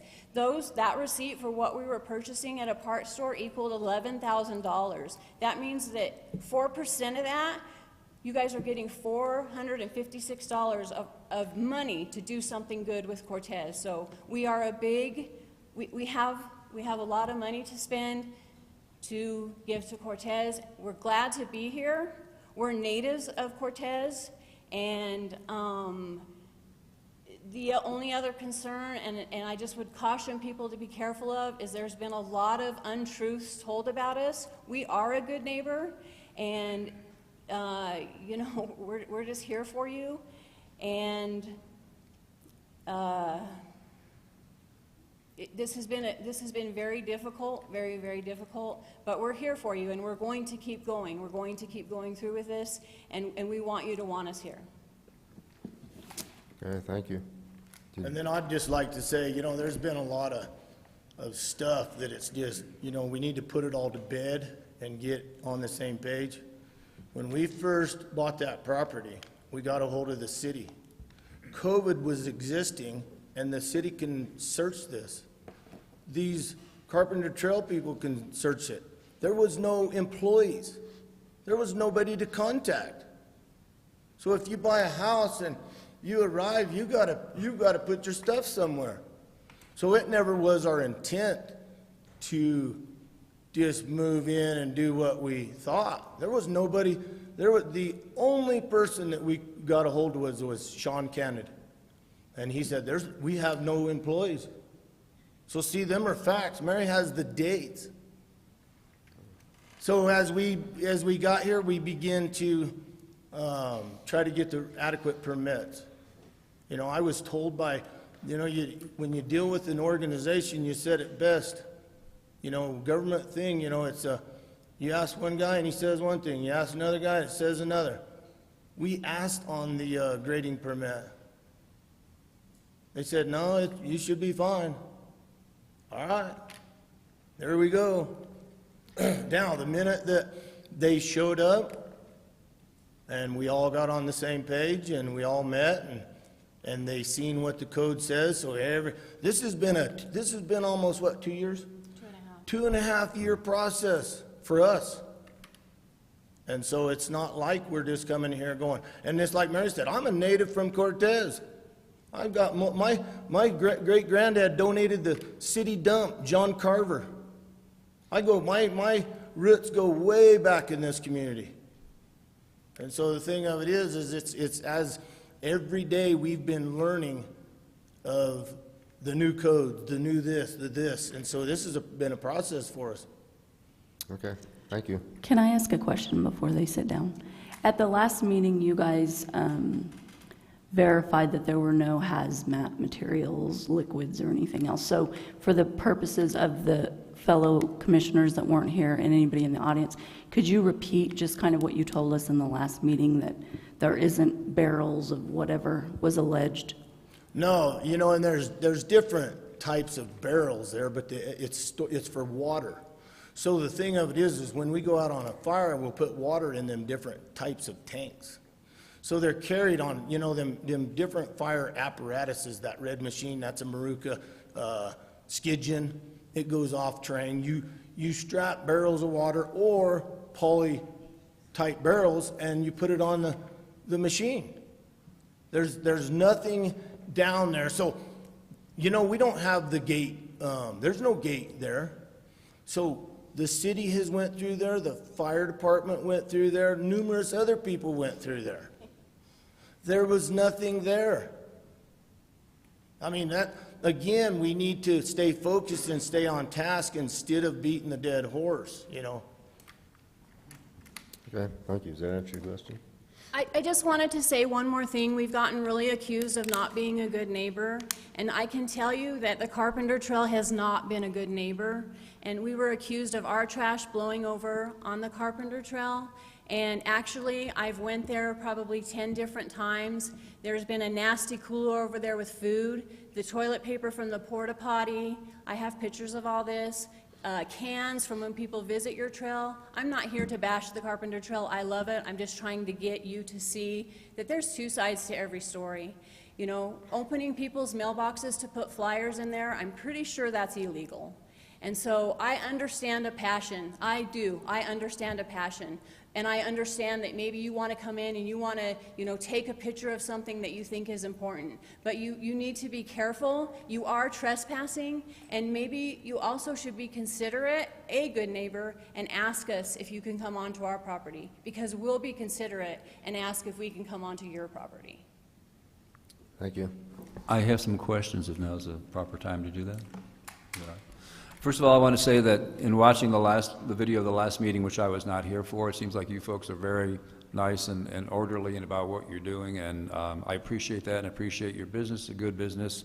But I do have some questions because I need to look at the law here. And I have some questions regarding the application that you filed, and so I have some questions about some of the statements that you made in there. First of all, you said you have contracts with the USDA Forest Service. You have 54 contracts.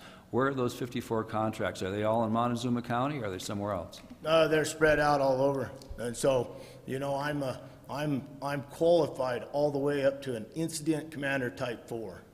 That's way up there. Anybody that knows fire, you know, so I ain't some resource that, you know, what you'd call, out of the Cheerios box.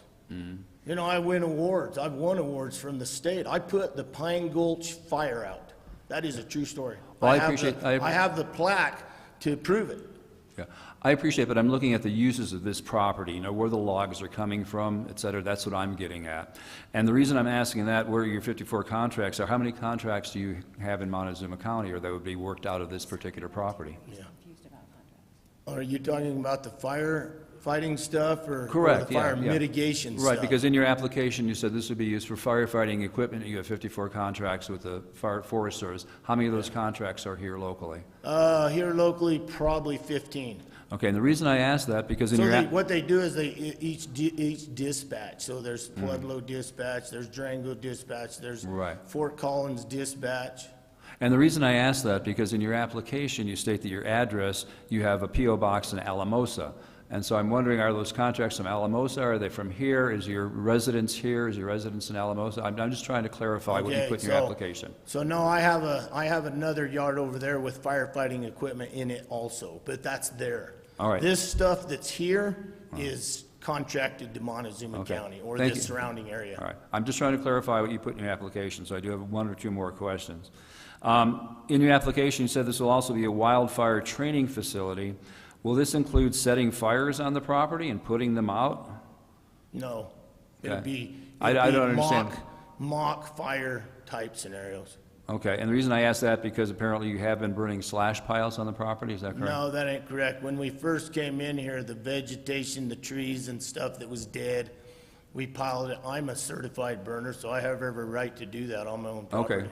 I didn't- There was a permit pulled with Cheryl Langquist. It was all very legal. The permit was pulled. The neighbors were notified 24 hours before. We have pictures of it. Well, and if they're not home, you know, I knock on the door. If they're not home, I go on by. And I'm not dinging you, I'm just trying to clarify. When you say wildfire training facility, I know when the firemen do something, Like they set things on S-130s, fire. S-190. Okay, thank you. Will there be lighting on the property for either security or work purposes? Would you plan on installing any lighting with your facility? No, if it was, it would be, just cameras, you know. Okay. Security type cameras, we've already installed them down there because of the theft, you know. Right, so no big yard lights or No, anything? Okay. no.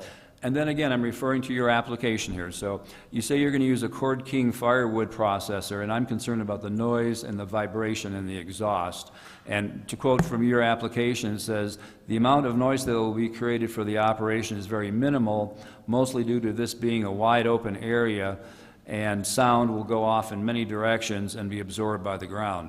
Well, I used to live on a hill next to a highway, and I know the sound goes up, it doesn't go into the ground. But also in your application, you put a decibel chart in there, correct?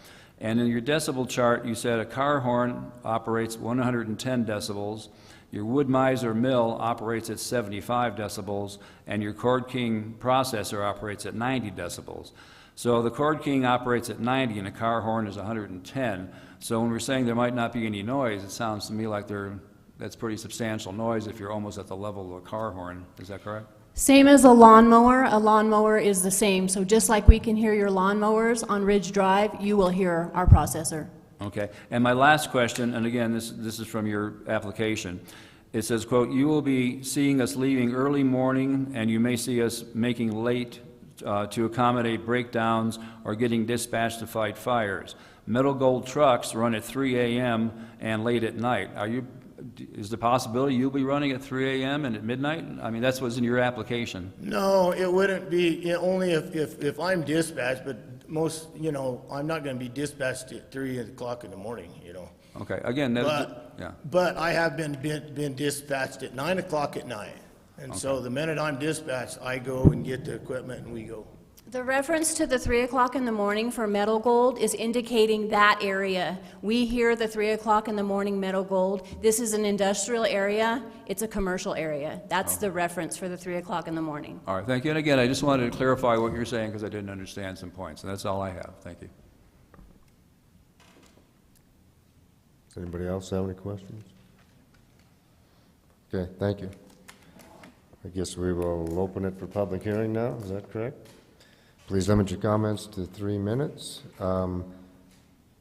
If you're going to say the same thing as somebody else, save your breath, I guess. And again, Mr. we just Chairman? make, good? Could I just clarify one thing, because I looked it up after I got back here? But asphalt plants are not a permitted use in the industrial zone. They're a conditional use. Asphalt plants, did you say? Yeah, my mistake then, thank you. I misread it. Thank you. I don't want to scare them. Yeah, thank you. Again, I'm trying to clarify things. Thank you. So we'll open it up for public comment. Please limit it to 3 minutes and state your name.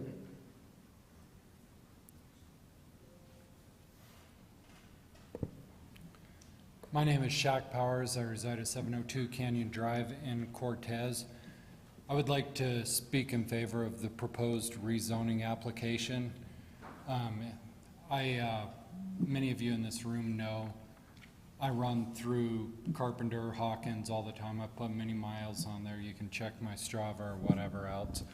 When I'm there, I can also see that the area is completely surrounded by commercial and industrial uses already.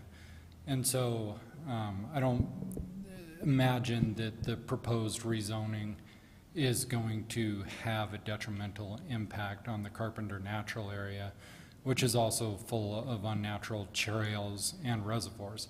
However, I would give a very quick comment on our economy here, which is threefold. We have oil and gas, primarily Kinder Morgan, which gets CO2 out of the McElmo Dome. We have agriculture, which has been devastated by a 20-year ongoing drought. And we have tourism, which gets about 600,000 people a year that go through Mesa Verde National Park. Everybody says that they don't want Cortez to be the next Moab. However, ag is failing, and someday Kinder Morgan is going to be out of CO2 in the McElmo Dome, which means if we don't diversify our economy, that's all we're going to be left with. Now, everybody says you can't do anything in Montezuma County because we're 100 miles from anything. We don't have rail, we don't have major airports, we don't have interstates. It is true that we're remotely located, but if you look at us geospatially, we are remotely located in the middle of everywhere. We're equal distance to Denver, Salt Lake, Las Vegas, Phoenix, and even closer to Albuquerque. That region in between is the most natural disaster-free area on Earth. Normally, we don't have tornadoes, hurricanes, floods, anything of that nature, which makes it an ideal place for manufactured housing. If you look at the regional housing needs assessment, the 5-county area says it has a need of 900 houses per year. The Navajo Nation, which borders us on 3 sides, President Nez said before he left office that they have need of 15,000 homes immediately and 40,000 eventually.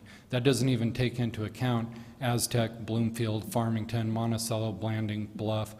We need approximately 80,000 homes in the Four Corners region, and it is not water intensive, and it is a manufacturing industry that our workforce can support. And I would support as many housing manufacturers as we could get here in all varieties, and I'm not concerned about the risk to Carpenter Natural Area, and I'm out of time. Thank you. Thank you. Anyone else to speak for or against? Please state your name. Hello, I'm Terry Paul. I'm a Say that again. I'm Terry Paul. I'm a resident of the neighborhood above the property, and I'm also a member of the Neighbors and Friends of Carpenter. First, I want to say that I agree that this business does important and valuable work, but I argue that this is not the place for that business. The city's rezoning declaration states that rezoning the land is to be discouraged and can only be considered if one or more of the standards outlined in the city code are held to apply to the request. Nancy Dosdell's staff memo to the P&Z on June 6 addressed each of these standards, and she mentioned them earlier. However, I and Neighbors and Friends of Carpenter disagree with her. I'm going to address just two, criteria D and H. Criteria D says that proposed uses asks, are the proposed uses compatible with the surrounding area or uses? And will there be adverse impacts, and can they be mitigated? I believe that the proposed uses are incompatible with surrounding homes and natural area. Planning has not adequately addressed the problems of noise, lights, time of operation, accumulation of sawdust piles and debris, smoke, exhaust, dust, fire, discarded equipment, increased traffic of heavy equipment, and impact on wildlife in the natural area. I agree with the Neighbors and Friends of Carpenter who say that the proposed uses are incompatible with our homes and are incompatible with maintaining the serenity, character, and safety of wildlife in Carpenter. H, the criteria H says, does the proposed change constitute spot zoning? Planning states that the property they do not consider it spot zoning. That is adjacent to other industrial zone property. But this is actually not the case, strictly not the case. When you look at the city zoning map, you will see that the commercial highway is shown in red on either side of Lebanon. Though the city has allowed light to heavy industrial activities on some of this property, at a recent meeting, Nancy informed us that these activities were grandfathered in before zoning and permitting rules changed. Further consideration of the neighborhood was dismissed as being geographically separated by virtue of being on a hill above the operation.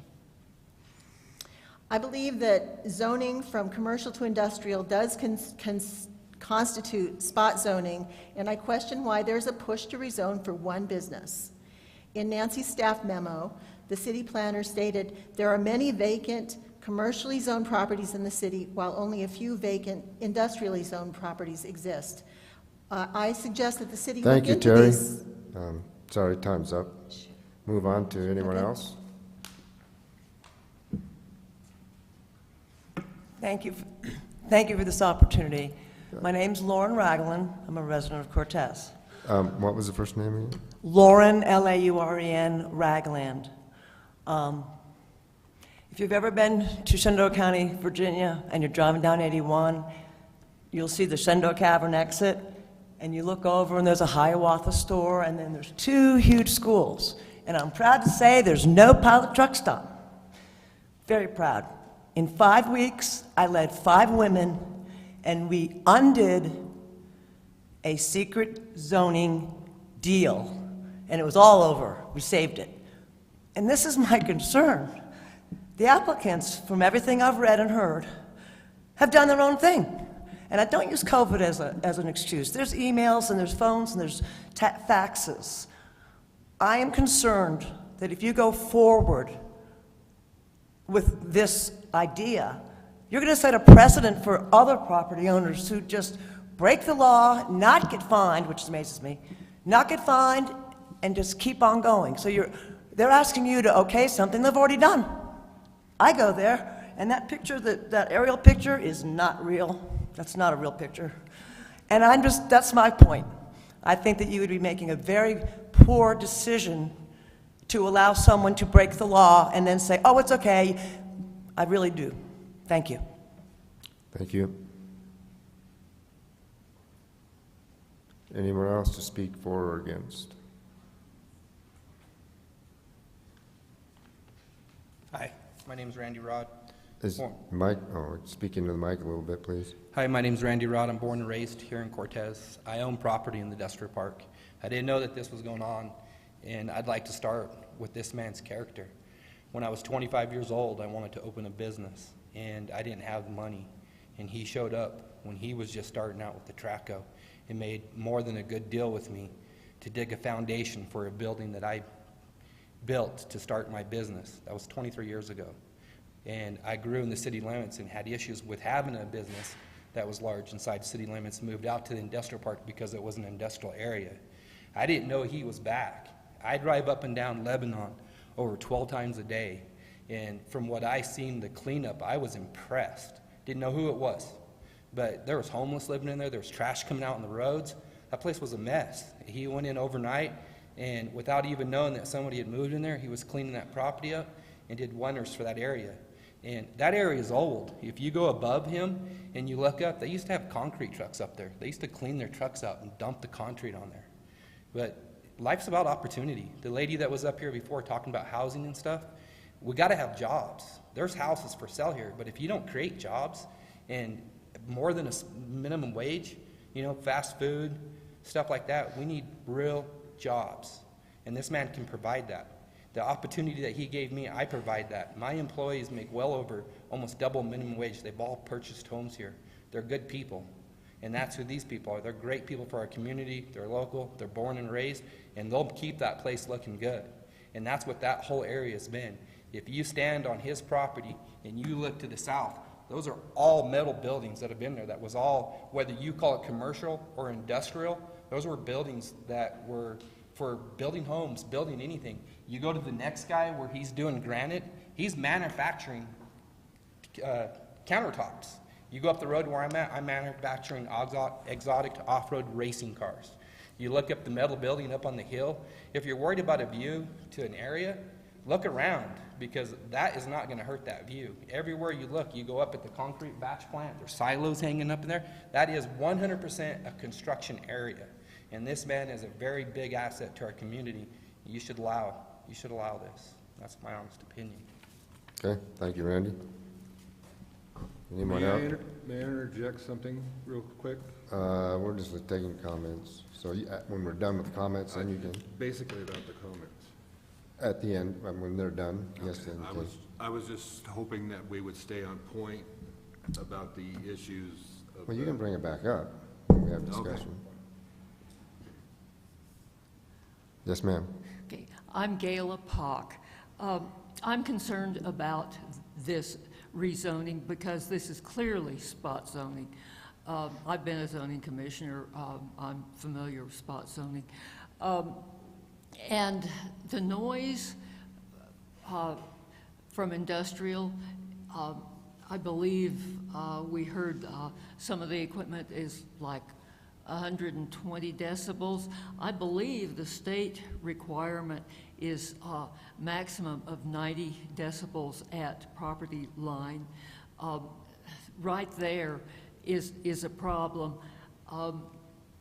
Their sawmill is going to be noisy, and it's going to produce sawdust. Sawdust is a fire hazard. Within the last month or two, the county closed down a sawmill around Dolores because they had this enormous pile of sawdust that was a fire hazard. And unfortunately, closing down the sawmill doesn't make the fire hazard go away. It's a problem. And that same sawmill had made an application to the county to bring in man camp trailers because they could not find local workers to work in their sawmill, so they were bringing people in. So if you think this is going to produce jobs for the local men, it may not. That's a big problem.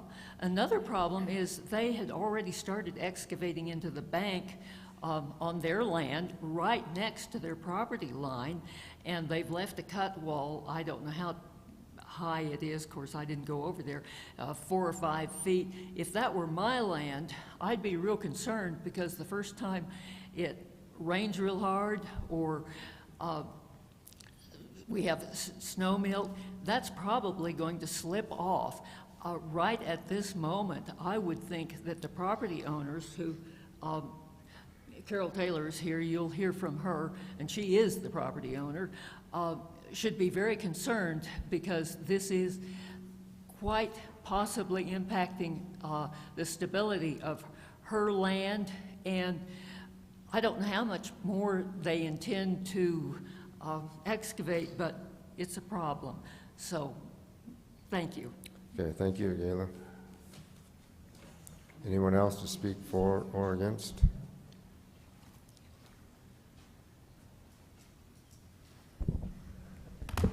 I don't know which one to go to, because I'm short. That works. I'm Carol Taylor, and my husband Cliff Giffen and I have lived at 913 Ridge Drive for 28 years on property that is above and borders the log company, 10 acres. I want to say that the rezoning to industrial is very concerning to me. I have some of the district regulations that I wrote down. It seems more simplistic than what some of you have been elaborating on, but what I have is number 1 states that residential districts are created in order to secure for the persons who reside there a comfortable, healthy, safe, and pleasant environment in which to live, sheltered from incompatible and disruptive activities. 2, further, the code describes the purpose for establishing industrial districts in order to encourage a diverse employment base, provide for production of goods and services, and minimize conflict with other land uses.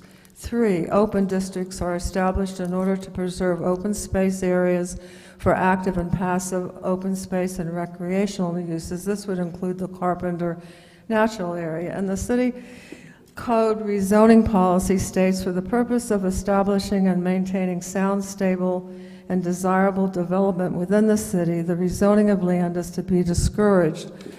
I could go on to things, like Gail mentioned, but what I want to do is make sure I have enough time. My husband Cliff has 4 points.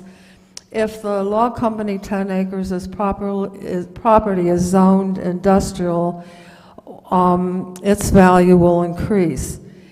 2, if the property is rezoned, the value of the properties of the adjacent single-family residential zone decreases. Rezoning from commercial highway to industrial must be considered permanent, allowing any and all use permitted in an industrial zone, not just the proposed uses of the applicant. If a change in zoning is to be permitted for this parcel, there's no point in having a zoning code. And I have more, but I'll just leave it at that. Thank you. Thank you, Carol. Anyone else to speak for or against?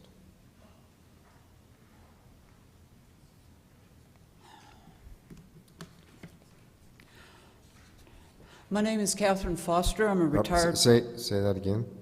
My name is Catherine Foster. Thank you. I'm a retired Forest Service hydrologist. Much of my career was spent developing mitigation measures for activities on national forest lands and designing and implementing erosion control and wetland restoration projects. I am a resident of Cortez and regularly use both natural areas. I have several concerns about the proposed land use. Based on the discussion I've heard tonight, they may be more applicable to any conditional use proposals and requirements, but I'm going to go ahead and give you those concerns. The first was the possibility of negative effects on the stream and wetland in the natural area. I did my own site reconnaissance and was pleased to conclude that the stream is diverted away from the property by a levee. However, there is evidence of groundwater influencing the vegetation between the levee and the fence line to the property boundary. On the private property, most of that area has been graded, and so it's very hard to tell what, residual groundwater influence there may still be there. I was initially concerned about the house log construction because I was uncertain as to whether or not there were any chemicals, preservatives, insecticides used in that process. Based on the discussion, if that continues to be true, I'm a little less concerned. I also share the concern about the hill slope excavation and would hope that there will be a remediation or stabilization plan to prevent rilling and erosion from spreading uphill to the adjacent properties. My third concern is about dust and smokes. I do not believe that the topography will protect users of the natural area or the adjacent residents from dust, debris, and smoke, as suggested in the permit narrative. We all know that the winds from the north and west can vary strong and carry dust long distances. A large portion of the property appears to have been cleared, and there are many soil piles adjacent to the natural area. And I would like to know what measures will be required to retain soil on site and prevent blowing dust. My final concern is about the general appearance of the property adjacent to the natural area. I do know a little bit about firefighting and logging equipment. However, there appears to be accumulation of old, rusting, and scattered equipment and scrap that is not likely in current or future use and would generally be considered junk. Will the city require its removal at least from the immediate vicinity of the fence line to improve visuals? The screening requested by Parks and Recreation will take a while to implement and achieve the desired effects. While I do not think that this land use is appropriate adjacent to the natural area, I do acknowledge the mixed zoning. Thank you. Time is up. Anyone else? My name is April Basin, and I'm a resident of Montezuma County, and I use Carpenter. I walk there every day. And I would like to speak to the uniqueness of this natural area. To my knowledge, there is nothing like it in any of the surrounding communities, Durango, Pagosa Springs, Farmington, Shiprock, Monticello, to name a few. 180 acres roughly with over 170 species of plants, native. Most of those native, a few of those not native. And that's a lot, that's a lot. The wildlife, to my knowledge, has not been properly surveyed. But I hope that that happens before too long. And so I think this is something that our community needs to realize is a great resource and something we ought to be proud of. And I don't think more industry, sure there is industry fairly close to Carpenter already, but I don't think this particular project is at 1050 Lebanon Road is compatible with a natural area. Again, as people have spoken to particulate matter from sawdust, fumes, exhaust, noise, etc., all that stuff does move away, will move away from the site, and with prevailing winds will move into Carpenter. And for my own personal use, I would hate to be accosted by any of that, and I would certainly hate for the plants and the wildlife to also have to suffer that damage on a regular basis. We know that Independent Log Company will do their best to mitigate those things, but we also know that accidents do happen, and it sounds like some of those things will be regular occurrences. So let's see. So I oppose rezoning to industrial, and because it's not compatible with our health and the health and well-being of the living creatures and beings on the site, and it's also not compatible with a residential neighborhood nearby. I'm not a resident there, but I feel that's an important thing to consider. Thank you. Thank you, April.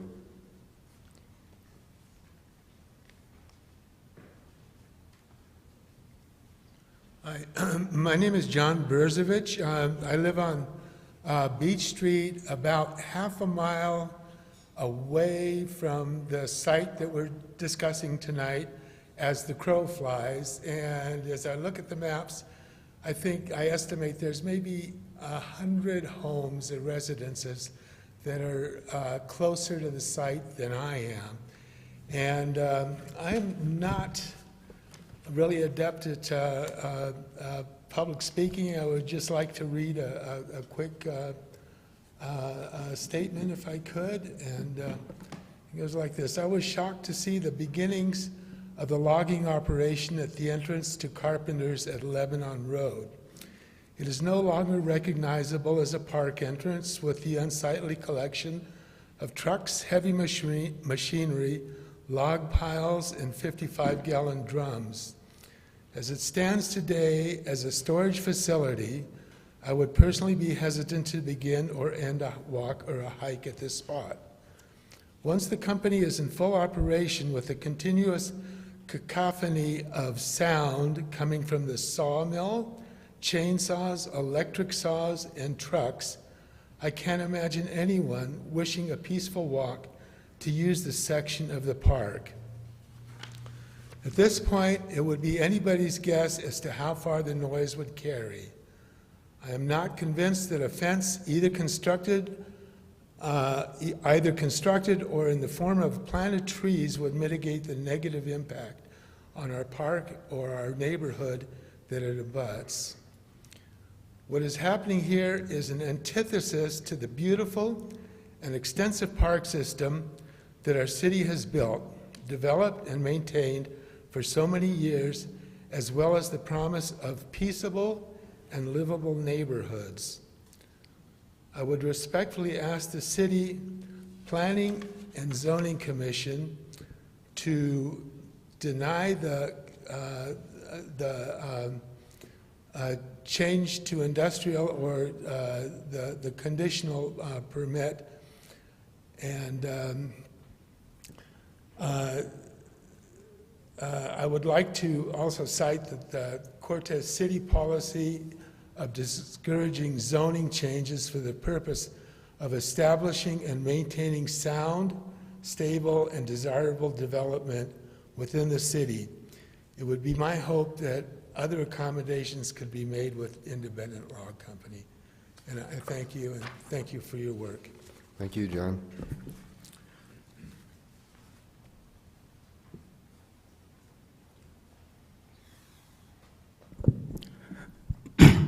My name is Rick Ryan, and I live here in Cortez. I've been at the first meeting, and I've listened to the applicants. They seem like really good people. I've listened to them again tonight. The same thing, I think their business seems to be just a good business.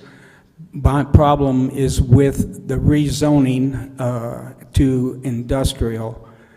And the potential noise to the local residents that live up above on the hill, and the way this whole thing came about, that we're talking about rezoning. From the beginning of the meeting here, we've had rules. We've had rules about who can talk first, and what you can say, and how we do it, and the city attorney has kept us right on line with the rules and make sure everything is good. So we're following the rules. We got 3 minutes to speak, then we have to leave. What I see is this has been working commercial for a while, and we have an industrial zone, and that's been working, and that's all good. So why are we here? Because one person broke the rules. I didn't see a big need for a new industrial area. I didn't hear people clamoring for it in town, but all of a sudden, because one of the rules was not quite followed, here we are. I had some other things to talk about. I know about the time zone, so I'm just going to let it go at that, but I appreciate the opportunity to speak. Thank you. Okay, thank you, Rick. Anyone else for or against?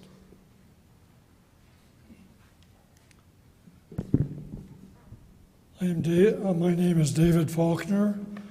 I'm a natural resource biologist, retired, and I have done several little studies down in the Carpenter area. Started the first study of the plant species that are down there.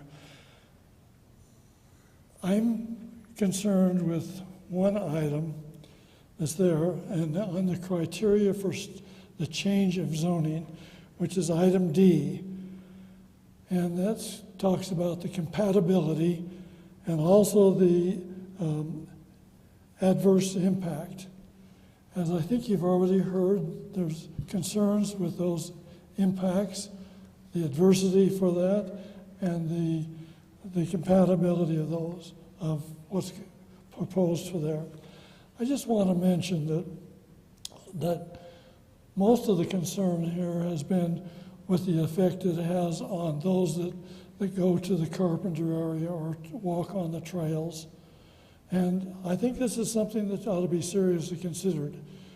Carpenter was set aside as a natural area 30 years ago, and that's become an iconic part of Cortez, as much as our other parks. Now, you want to change that? Now, one of the things that has not been said much about that is about the wildlife. There are somewhere between 30 and 50 species of birds that use that area at different times of the year. There's a wetlands that does go through that area, and where the 10 acres that we're talking about is the bottom of that canyon, and it is also considered a floodplain. So that's their problem. Okay, they're going to have to deal with the wildlife people, the Soil Conservation Service, and probably their insurance agent. I would not advise taking out a large policy on flood insurance because the premiums are going to be out of sight.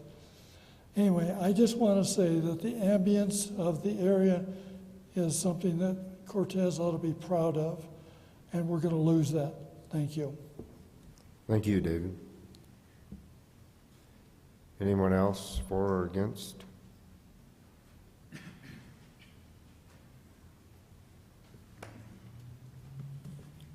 Good evening. My name is Paul DeWitt. Paul, did you say? Paul. Yeah, yes, sir.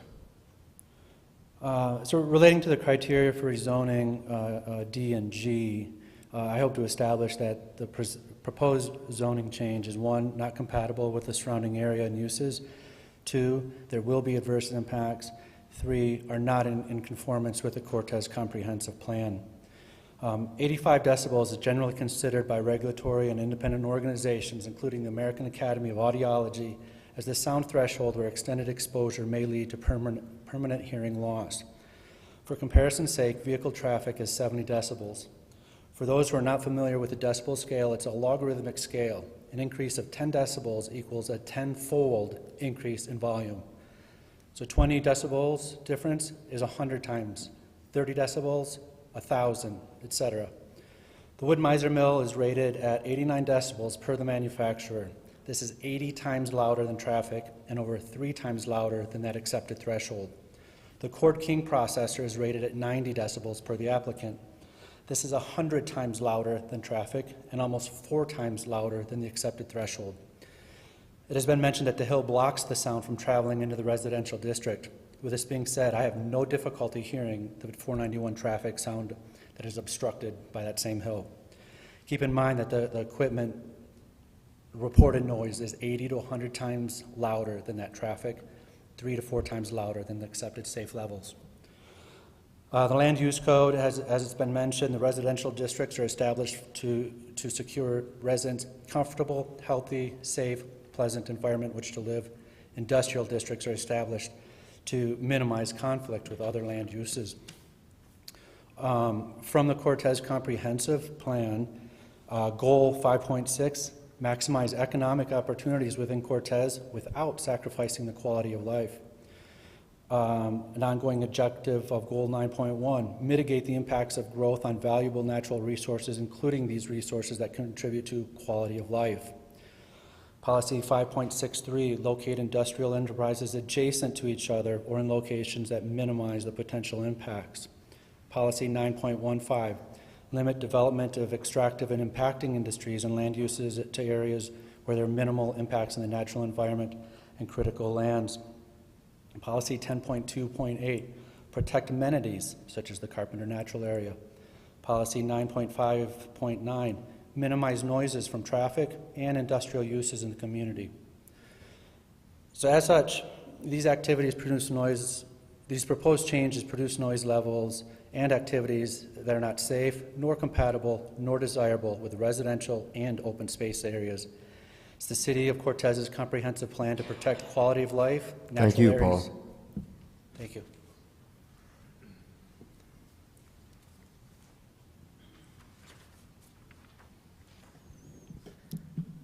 Hello, my name is Emily Waldron, and I live at 415 North Ash Street. Thank you for your service on this board and for listening to our comments. Prior to moving to Cortez, I lived in Hayden, where I spent the last 3 years serving on their planning commission.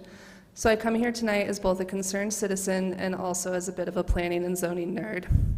I ask that you recommend denial of the rezoning application of the parcel in question. The 4 criteria that stand out to me when I read the code from the 8 that Nancy discussed are C, H, E, and D. Well, in relation to criteria C, there are industrial lots still available in the industrial park, but there appears to be a presumed scarcity of sites that would meet the applicant's need. This presumed scarcity will not be solved by the spot rezoning of this singular parcel. A more measured response to this presumed scarcity would be to rezone a contingent block of parcels adjacent to the existing industrial park, but that is not what is being discussed with this proposal. Criteria H discusses spot zoning, and I think this is very clearly an instance of spot zoning, and this is the largest pitfall that should be avoided by a planning commission such as yourselves. Criteria E, while the applicant argues that they will provide benefits in the form of jobs, I feel that a much stronger counter-argument exists in that there will be adverse impacts to the countless members of the public who access Carpenter from the designated parking lot adjacent to the parcel in question. Yes, Carpenter is already bordered by the industrial park, but it is not surrounded by industrial activity. Rezoning this parcel will cause the entrance and the parking lot to feel as though it is surrounded by industrial activities, which certainly feels at odds with the desired effects of visiting a natural area. The abundance of parks and access to areas such as Carpenter were a big draw when we decided to return to live in Cortez, and I know they are a draw for the many young families moving to this area. Criteria D. I'm aware of the mitigation measures such as planting a buffer of trees and argue that the impacts of rezoning cannot be mitigated by these measures. It will take years for the vegetation to grow to a size to successfully mitigate the audio and visual impacts of the activities proposed on the parcel. Not to mention, I have heard no discussion in regards of stormwater and sediment mitigation for this parcel immediately adjacent to a wetland. I urge you to recommend denial of the rezoning of this rezoning application. The applicant bought a commercially zoned property, began activities out of compliance with that zoning, and they are now asking the city to change the rules and the zoning so that they can be in compliance. That is not your responsibility. Thank you for your time. Thank you, Emily. Anyone else to speak for or against?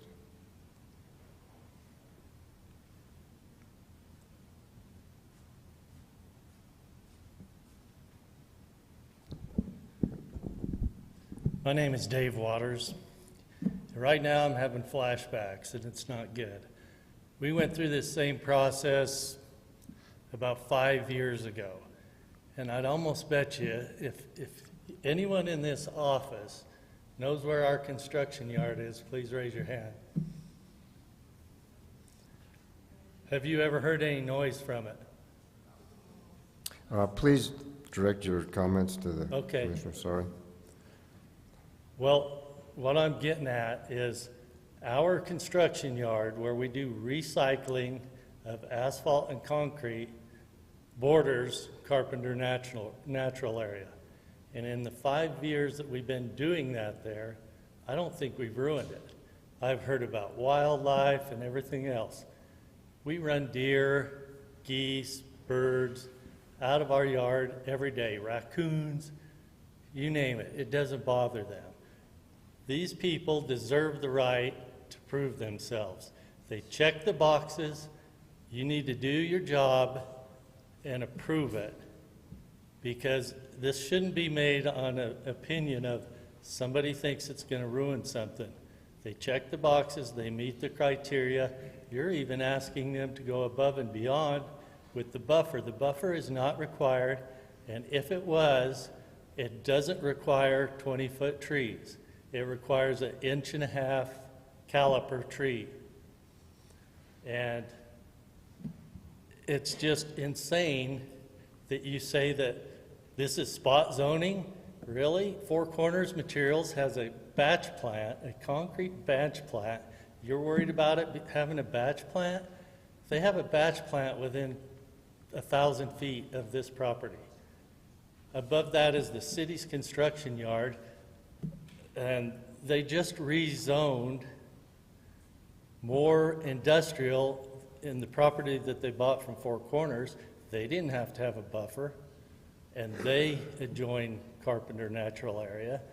You go on further down, there's our yard, which is a construction site. We have a 35-acre construction site where we run heavy equipment constantly, trucks in and out, bringing us concrete, asphalt for us to recycle. When we get enough, we fire up our crusher. Nobody hears it. There's no dust, and we're not ruining Carpenter Natural Area, and neither will these people. Give them the chance, follow the land use code, and let them do it. If you can't follow this land use code, do you think people are going to trust you to follow the new one that you're trying to pass? Thank you. Thank you, Dave. Anyone else for or against?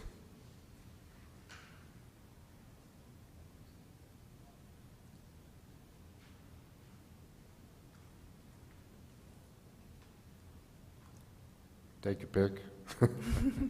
My name is Julie Sukla, and I live north of Cortez, Colorado. And I'm asking you to consider voting to approve the zoning change for this. I see the big picture here. I own a real estate company, and I work with a lot of people who are coming to the area. And the most important thing to them is our clean air. It's our clean air, it's our mountains. Most of our community is public land in this area, so we do have a limited amount of properties available to utilize for the things that this community needs to support its growth. And one of them is, constructing homes. The other one is the wildfire management. I'd have to say, of everybody in here, that the clean air is the most important thing.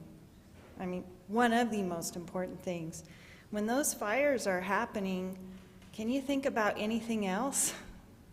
We don't. I mean, when our skies are filled with smoke, that's all we see. I mean, we want to be able to look out and see those La Plata Mountains when we walk outside. And having this resource is something we haven't had in the past, and I hope that we make moves to support them in this community. It meets the criteria based on the recommendations of your planning director. It's something that's going to come up in the future as your population grows and you don't have enough designated industrial land. At some point, to support your community, you're going to have to expand that area. And this is adjacent to the existing industrial park. And I've seen the property, it's been cleaned up. I enjoy the trails. I enjoy that the vagrancy was moved out of the area at the time, because honestly, I would avoid those trails based on that more than I would if I saw a logging truck. All right, thank you. Thank you, Julie. Anyone else to speak for or against?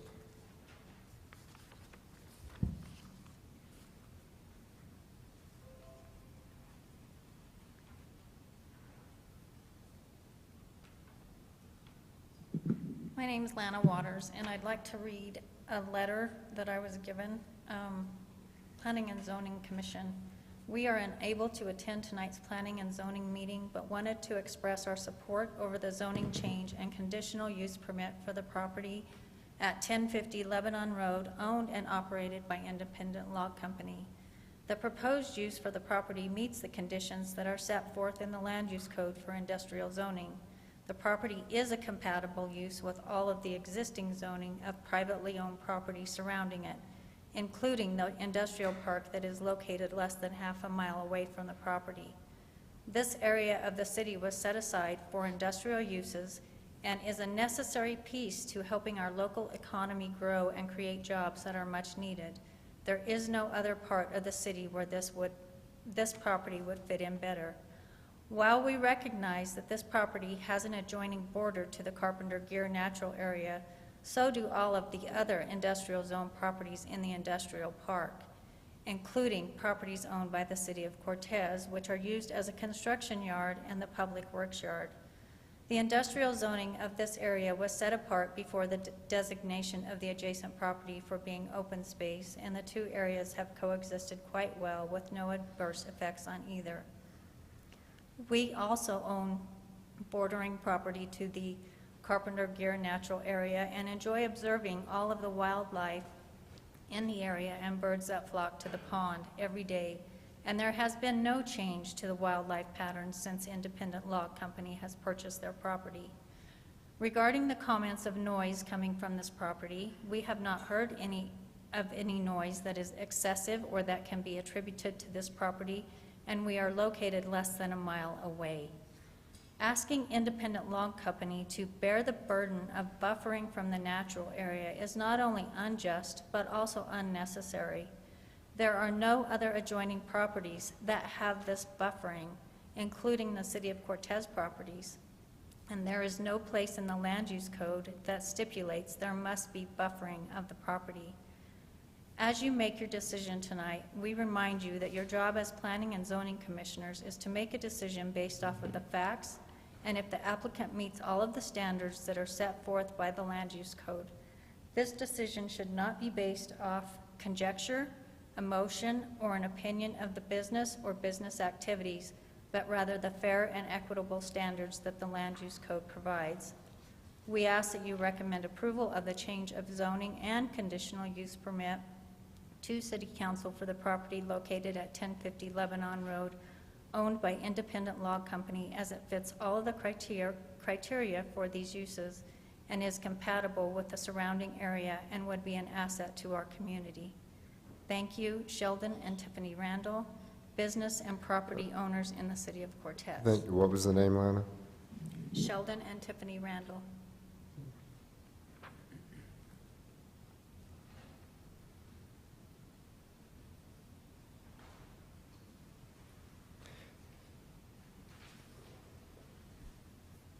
Anyone else to speak for or against? I thought we had a live one there, but I guess not.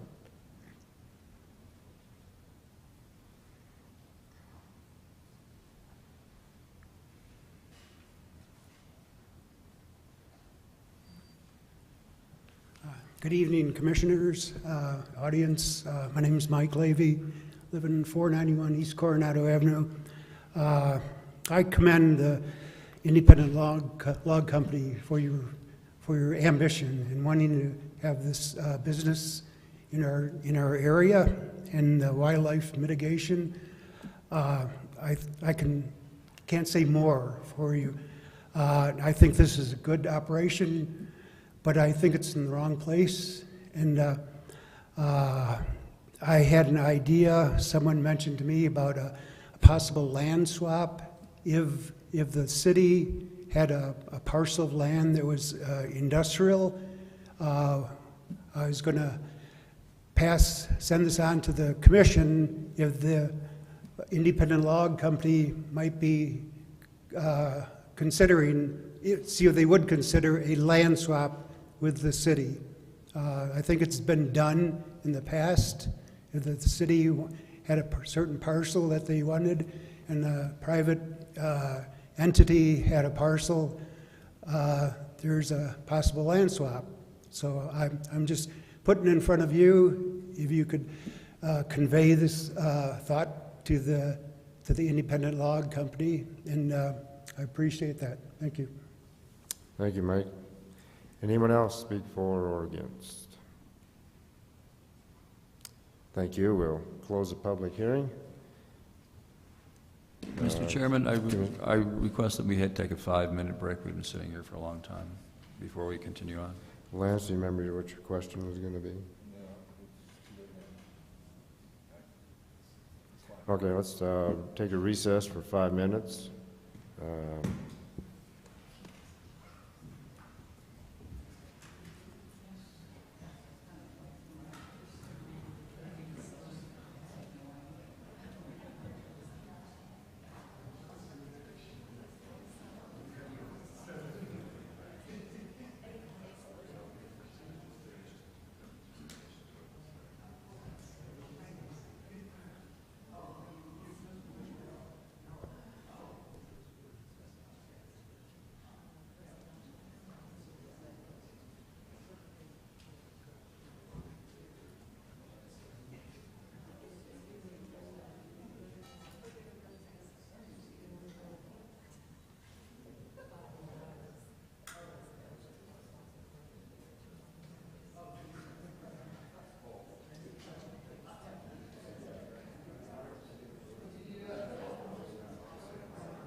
I'd like to call the meeting back to order, please.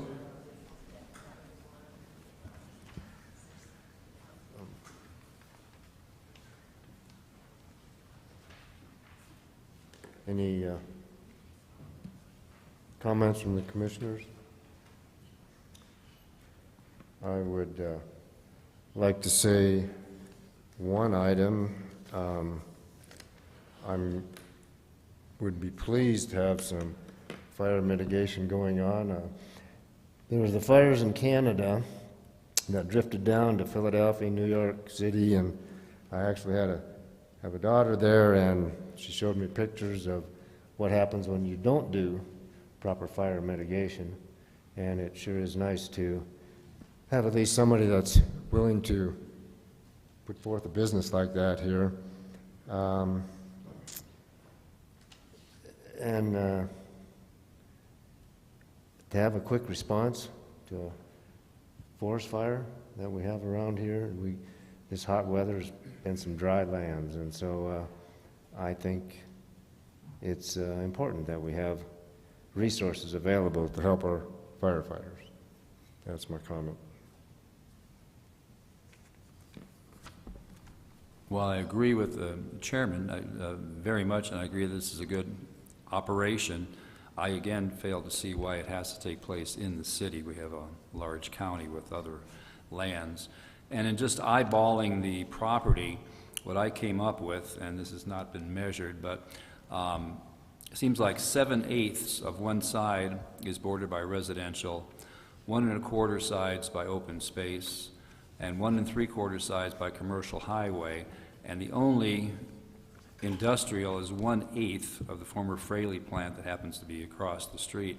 So I see this being spot zoning without any real adjacent, which means contiguous industrial area there. And while I agree with you, we need to have fire mitigation, I just don't see it fitting in here because I believe that the original zoning was correct for commercial highway to be a buffer zone between the existing residential and the industrial, which is across Lebanon Road. The industrial is not adjacent to the residential, and there's been a lot of talk about the open space, but I look at the residential there, and that's a big concern that this rezoning should not take place next to residential. There's also been a lot of concern about it should be a person's use by right, but we have to remember they bought the property that was zoned commercial highway. And yes, anything that would be in the commercial highway zone would be used by right. They are advocating for a change in the zoning. And if you advocate for a change in the zoning, you do have to jump through a bunch of hoops that you don't have to if you want to abide by the zoning that's already there. So that's my point. Any other comments? I'd just like to ask staff a question. So Carpenter Preserve, city employees maintain that, correct? Is it a city-owned or operated property? Yes, it is. Okay, and city employees are paid by tax dollars, correct? Yes. Thank you. Is there a point that goes along with that? Oh, okay. All right, thank you. Lance, you got any comment? I guess I would entertain a motion. I move that the Planning and Zoning Commission approve Resolution Number 7, Series 2023, a resolution recommending that the City Council approve the requested rezone from Commercial C to Industrial I for property located at 1050 Lebanon Road, Cortez, located in Section 23, Township 36, Range 16, TR in W2, Southwest 4, Southwest 1/4, with the following findings. The property is physically buffered from adjacent residential uses by topography adjacent to existing industrial uses. Other impacts can be mitigated with appropriate use conditions. B, the community will benefit from the use of the property by the additional economic benefits of additional jobs, opportunities, and taxes generated and the expansion of a much-needed natural resource use. C, adequate facilities are available to serve development for the type and scope suggested by the proposed zone. D, the proposal in conformance with the policies, intents, and requirements of the Cortez Comprehensive Plan. Did you want to add E on there? Oh. What I'm looking at doesn't have an E. Am I missing an E? Okay. Got a motion, is there a second?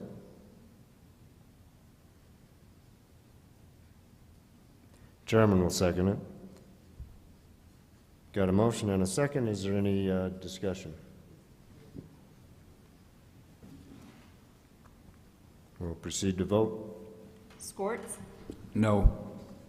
Weiss, Yes. McDaniel, No. Remy. Yes. Motion fails due to lack of majority. Mr. Chairman, I'd like to make a motion. I would like to recommend denial of rezoning of the 10-acre parcel located at 1050 Lebanon Road, Cortez, in southwest 1/4 of Section 23, Township 36, North. Let me rise to a point of order for our attorney. That motion just goes on to City Council, right? The motion that we just denied still goes to City Council, right? Yes, it acts as a denial, so, Yeah, there's no need for further motion.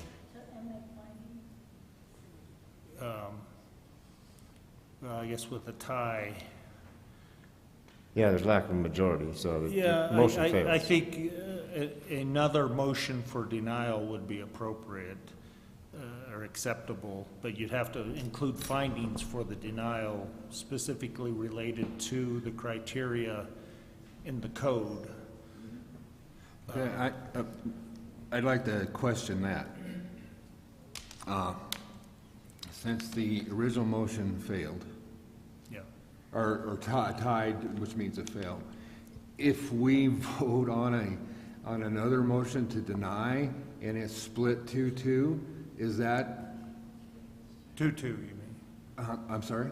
2-2. Yeah, if it's split, if the motion to deny is split 2-2, then that fails too. So then we're left with nothing, right? You would have two failed motions, for one for denial, one for approval. They would both be considered denials. So what would both? It would go on to City Council as a recommendation of denial with an explanation that the motions failed because a majority could not be achieved. So essentially, it's a denial without a majority vote. I heard somebody ask about the rationale of proposing a denial of this request, and my rationale is to go on record as to criteria why this rezoning should not be passed, and to move this on to City Council to give them a rationale why part of the party planning and zoning would see that this does not meet the criteria. That's the rationale, to be on record. Do you want to specify which criteria? Okay. If I can go ahead. So I will continue with my motion of denial for this property. Whereas, based on the evidence and testimony presented at meeting, the Planning and Zoning Commission is recommending denial of the requested zoning classification amendment, and whereas it appears that all requirements of Chapter 6.00 of the City's Land Use Code for a zoning classification amendment have not been made, that this P&Z Resolution Number 7, Series 2023 establishes the finding for denial for the zoning reclassification of the property, and that the zoning reclassification and full application for the property is hereby recommended to the Cortez City Council for denial, subject to the following findings. There are 4 findings that have, and I have 2 more. Finding A, the property is adjacent to residential and open space uses on 2 sides. B, the proposed uses are not compatible with the adjacent open space and residential uses and will be difficult, if not impossible, to mitigate adverse impacts. C, the existing commercial zoning is appropriate for the property and not adopted in error. And I need to add something to that. Oh, because the original zoning was intended to provide a buffer between residential and industrial. C, the existing commercial zoning is appropriate for the property and is not adopted in error. Oh, did I say that already? D, the surrounding area has changed in character recently to recreational and open space. The surrounding area has changed to more of a recreational and less of an industrial or commercial area. Also, point E, this rezoning is in violation of the comprehensive plan. Specifically, taking my right piece of paper here. Specifically, items 5.1.1. Do I need to list what these are saying, or can I just give the numbers? Yeah, you can just reference the sections of the plan. 5.1.1, well, I'll read it, which says we should protect and enhance the quality of interface areas between residential and business. 5.1.2, we should enhance land use compatibility by requiring adequate buffer to separate incompatible uses. 5.3.1, we need to identify critical visual corridors throughout the city and ensure the preservation of these corridors. 5.3.10, develop review criteria to enhance the appearance and safety of the city's arterial roadways.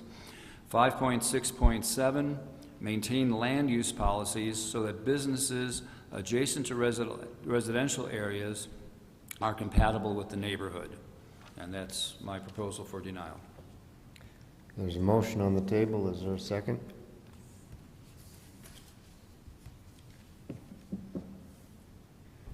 I'll second. We have a motion and a second. Is there any discussion? I'll proceed to vote. Scorts, No, yes. McDaniel, Yes. Weiss, No. Ramey. No. Motion fails.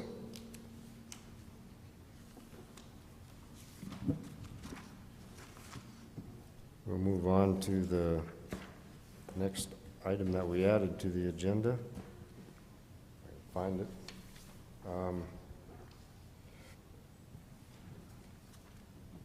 And Mr. Chair, as a reminder, the commission voted to label the conditional use permit application matter as agenda item 4B2. Yeah, the next item was a conditional use permit. And we need a public hearing on that, I take it?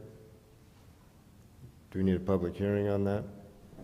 Yes, well, you should have a presentation from staff, presentation from the applicant, and then I would take comment as well. Is staff ready for a presentation, or do we need to recess? Yeah, we're just getting it hooked up.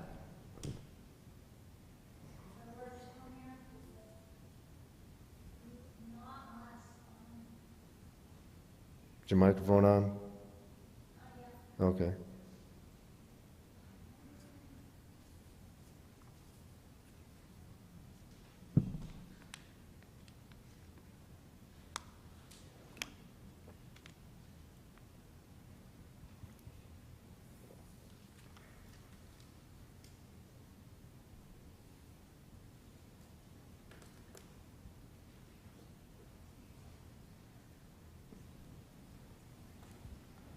I'm waiting, but I'll keep going. What I was really going to pull up was the criteria. I think that the proposed uses have been very well described by the previous presentations. The site plan has been previously shown. It's just slow. Pulling it up. It'll come. So what we really need to talk about is the criteria for a conditional use permit. I'm told by the IT department that it will show up here in a minute. If not, I'm going to just talk through it. Oh, you want me to do it that way? Aha. do this without them. So the criteria for a conditional use permit is whether or not the conditional use is compatible with the adjacent existing uses and other allowed uses in the zoning district. Which is interesting wording, but that would relate more to the commercial zoning district. Such compatibility shall be expressed in terms of appearance, architectural scale, features, site design and scope, landscaping, as well as the control of adverse impacts, including noise, vibration, smoke, fumes, gas, dust, odor, lighting, glare, traffic circulation, parking, or other undesirable or hazardous conditions. Number 2 is whether or not the proposed use has incorporated design features sufficient to protect adjacent uses, including but not limited to service areas, safety, access ways to and from the site, buffering, fencing, and site building placement. Number 3 is all proposed accessory uses must demonstrate that they're necessary and desirable. Undesirable impacts created by these uses shall be controlled or eliminated. Adequate public services such as streets, etc., are available without the reduction of services to other existing uses. Number 5, provision for proper maintenance of the building, parking, loading areas, etc., shall be provided. And number 6 is that the proposed conditional use shall conform to adopted plans, hours of operation, policies and requirements for parking and loading, signs, highway access, and other applicable regulations of this code and other applicable regulations. We did provide for you a resolution for approval. We did not provide for you a resolution for denial, although many of your last findings were, or some of them were for that the project was not compatible with the surrounding area. So I'll show you, here's the site plan that would be proposed for the use permit with the new buffer adjacent to the wetlands. There's a buffer of open space adjacent to the residential area, but they are proposing the equipment storage uses, the log home construction. These cabins, as shown here, are what would be the sort of construction of the model homes or the log homes themselves. Log storage in 2 areas here, and the firewood processor over in this area. Adjacent along this property line, which not along the property line, it would be moved back 50 feet from the property line in a vegetative buffer, would be the equipment storage. So we'll show you what we came up with possible conditions of approval that appear to have fallen off. And that would be that they abide by all requirements of all departments, city codes, general requirements. That number 2, they meet all requirements of the sanitation district regarding protection of the sewer line, clearly mark the address for emergency response, comply with the submitted narrative at all times, provide approval of, prior to approval of a final site plan for the development, the applicant submit a revised plan that complies with all landscaping requirements for the land use code. Prior to approval of the final site plan for the development, the applicants propose a fencing plan that adequately screens the storage uses.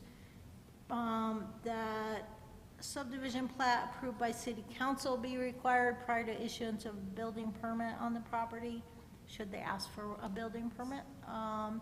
That all the requirements of the Parks and Rec district that were back in the recommendation be complied with.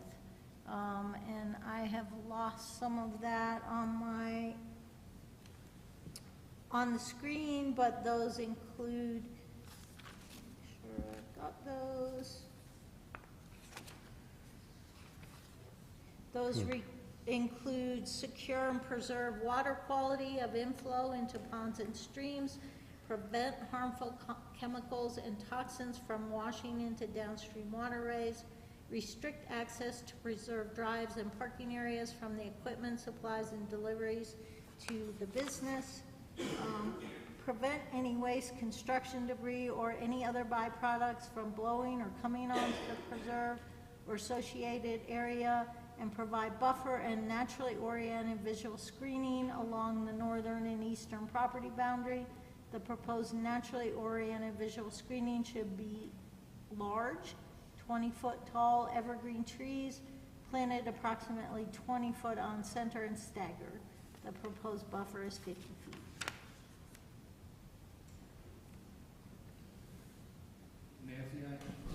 I have a question. As I recall in the original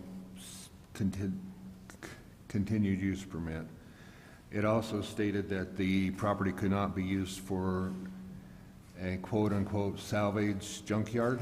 Is that, I didn't hear that or see that on this section. Is that not the case, or is that the case? That should be the case, and that's a code requirement, so if we So require the them code to- requires that Yeah. there be no, it's not a junkyard, Yeah. okay, thank you.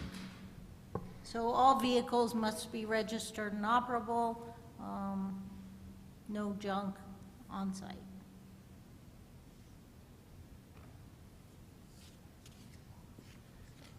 How is this different from the Resolution 11, Series 2023 at the last meeting that was passed? That was passed for the other property. Oh, okay.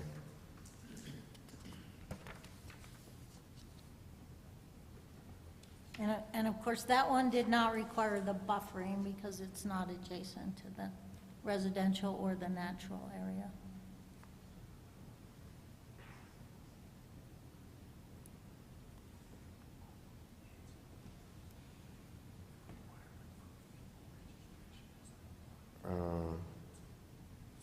Okay, how is it different from Resolution number 10, Series 2023, from last meeting? Sorry. I didn't hear.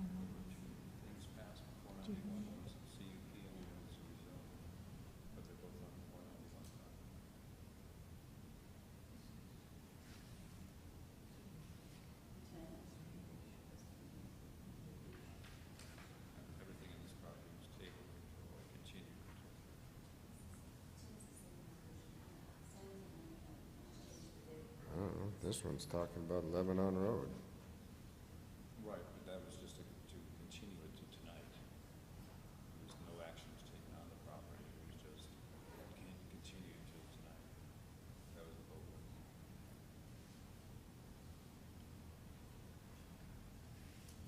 Oh, I see.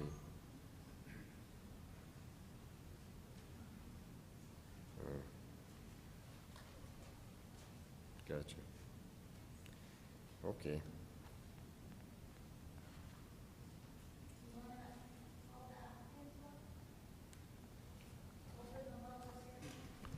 Call the applicants up. You gonna call the applicants up or open the public hearing? I'm not sure what, or are there Well, more I was questions? just for trying me? to see what the deal was here from last meeting, but I got it figured out, I guess.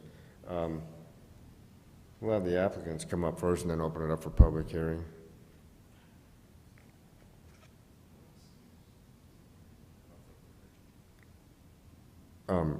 Have the applicants come up and then we'll open it up for a public hearing to talk about the conditional use permit.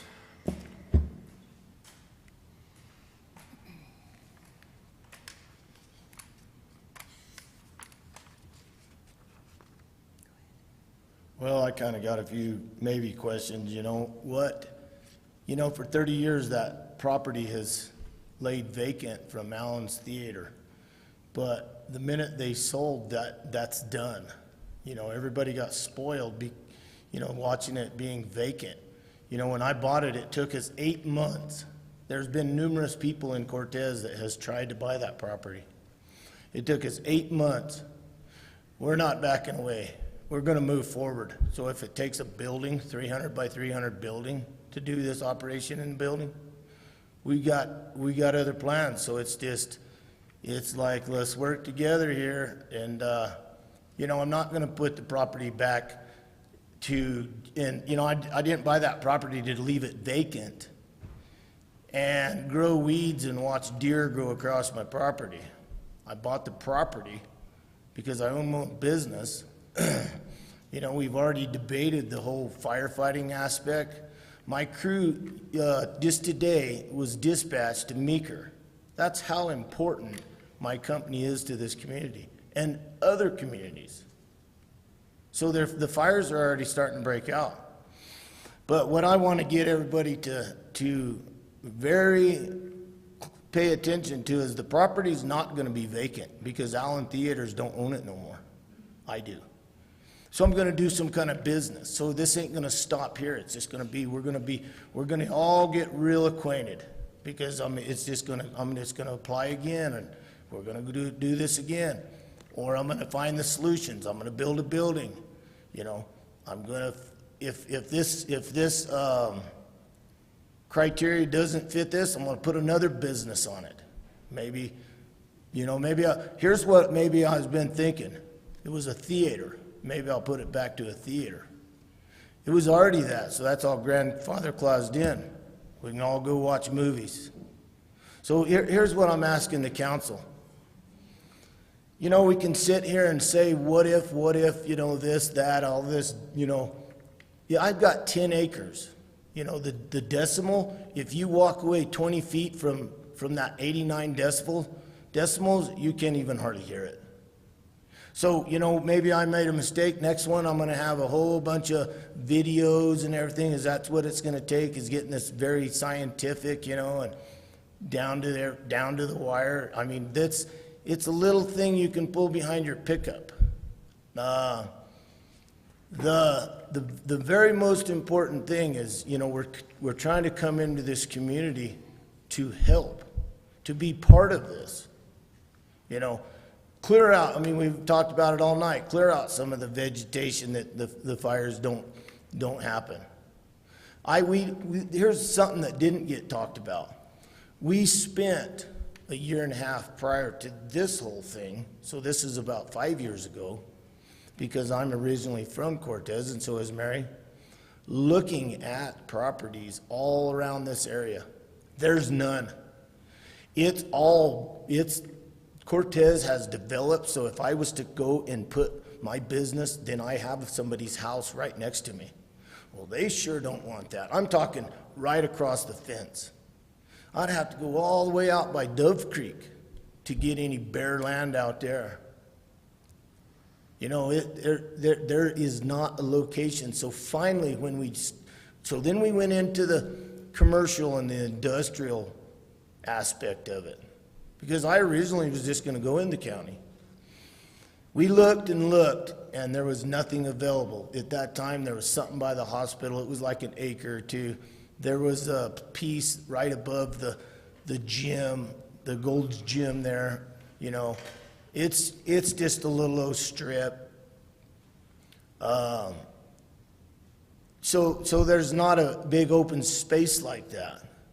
And so finally we begin to pursue the Allen's Theater.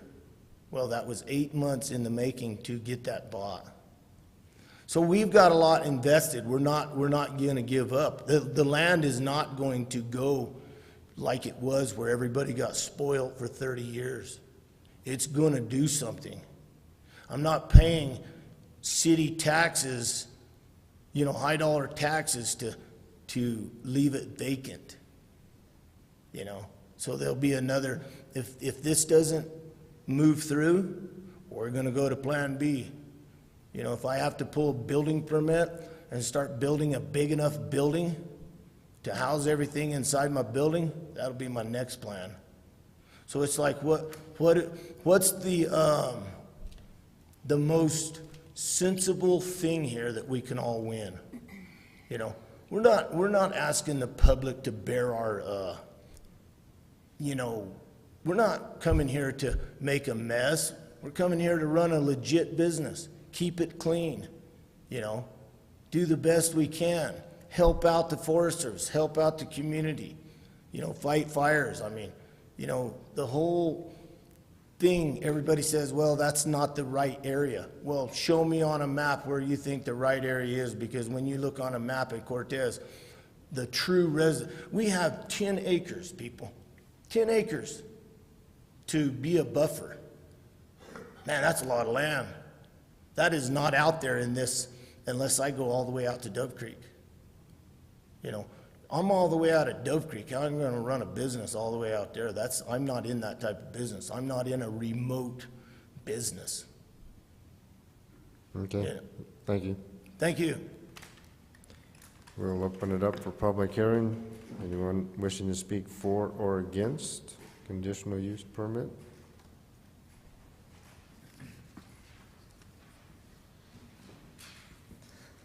Hello, Emily Waldron. I just want to encourage you to... What was the name again? Emily Waldron.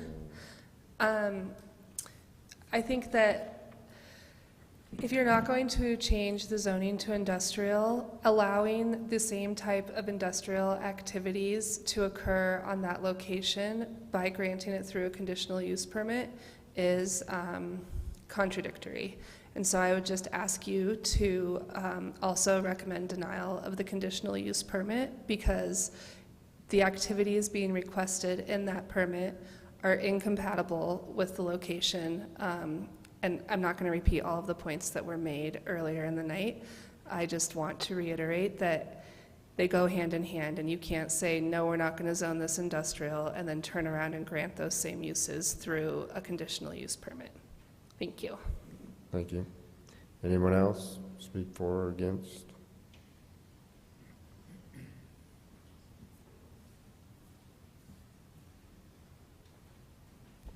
Good evening, Paul DeWitt again. A majority of my previous arguments still apply to this situation as well, even though the criteria are different, the biggest one being the compatibility. And just to reiterate, the noise levels of the equipment as estimated by the applicant and the manufacturer are 3 to 4 times greater than acceptable safe levels.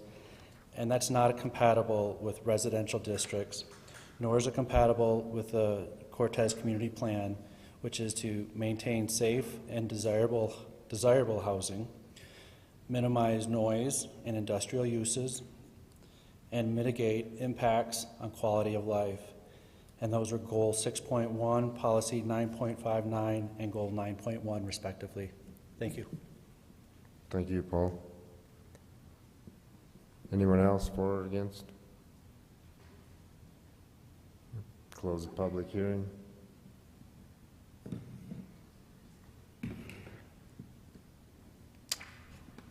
Is it our discussion now? Is that? Yeah, commissioners, do you have any discussion? So I think one thing everybody needs to keep in mind, we are not the final word on this. We just make a recommendation to City Council. City Council makes the decision. We just recommend to them.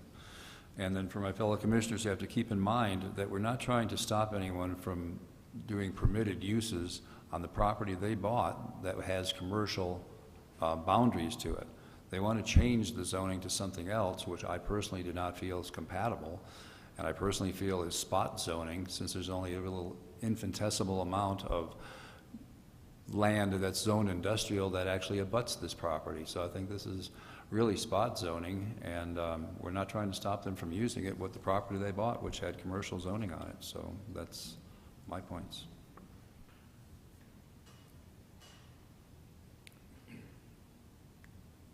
Any other comment? Patrick, I got a question for you. What does the conditional use permit allow? Well, I'd have to refer to Nancy in terms of what this particular CUP is requesting. And perhaps, I guess the question might be, what would be allowed as a conditional use in the commercial zone, which is what their current zoning is, versus what is allowed if they got the industrial zoning, and maybe the easier way to say what is not allowed in commercial that they have asked for.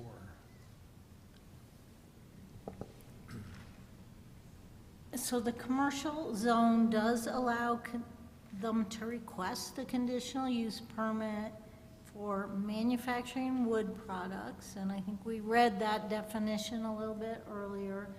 And I want to get the words right. The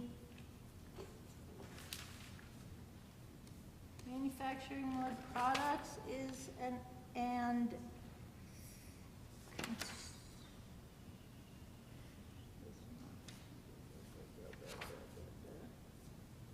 contractor storage or equipment yards. So most of what they were doing, we felt like could go in the, they could apply for the conditional use permit for those two uses. The one that we felt like does not meet the code would be firewood storage. Because that's storage of commodities that, as far as our interpretation is, that can only be allowed in the industrial zone. But that's part of why we were talking about maybe it's best not to consider the conditional use permit. The request is for the conditional use permit. You've got I guess a recommendation for not approval of the rezoning. And you need to make a recommendation on the conditional use permit.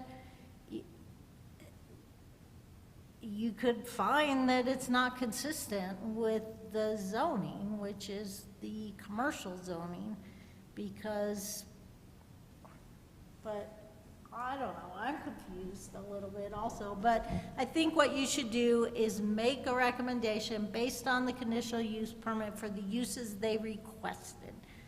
And then if the rezoning happens, we're good.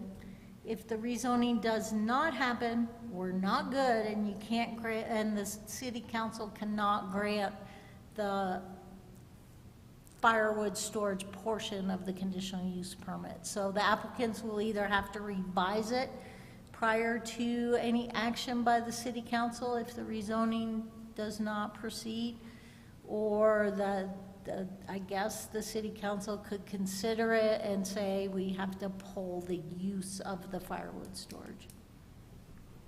Nancy, does the firewood storage, does it matter if it's inside or outside? Would that determine? Outside does matter. But if it was stored inside, it wouldn't be in violation? Correct. Okay. Although I'm not sure that's a safe thing either.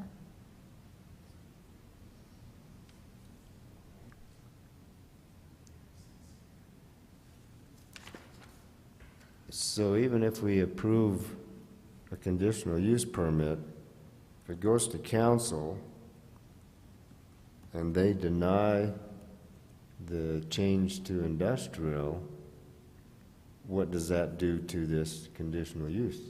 Our recommendation to them, because are they gonna have to approve a conditional use permit then too? Yes. So you're just a recommendation on both Right. issues. So as I was saying, if they approve the zoning, they could approve the conditional use permit the way it's submitted with appropriate conditions. If they deny the rezoning, the applicants would have to retrench their request and pull out the firewood portion at a minimum. So could it be that city council could approve the conditional use permit but deny the industrial change? They could, although the way that, not the entire conditional use permit. So I guess to put it differently, they're going to consider the rezoning first, the city council will. And if they deny the rezoning, therefore the property remains commercial, then the applicant would necessarily want to amend their request for a conditional use permit to eliminate any uses that are not allowed in the commercial zone district, even with a conditional permit, because they won't have industrial, so they'll have, their conditional use permit will have to be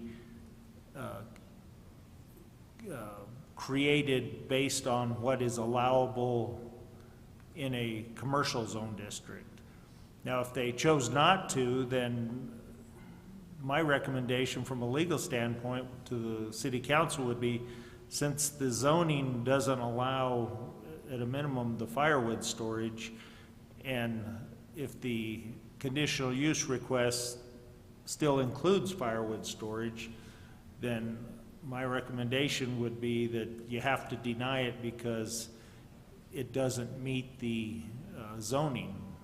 It conflicts with the zoning just as a matter of law. It's not an interpretation, but the applicant certainly will have the ability, after the council votes on the rezoning, to determine whether amendments to the conditional use request should occur, and they would have that right to amend their request prior to the hearing on the conditional use. So if they know they're stuck in commercial zoning, then they can have the council consider a conditional use that contains only uses allowable in the commercial zone.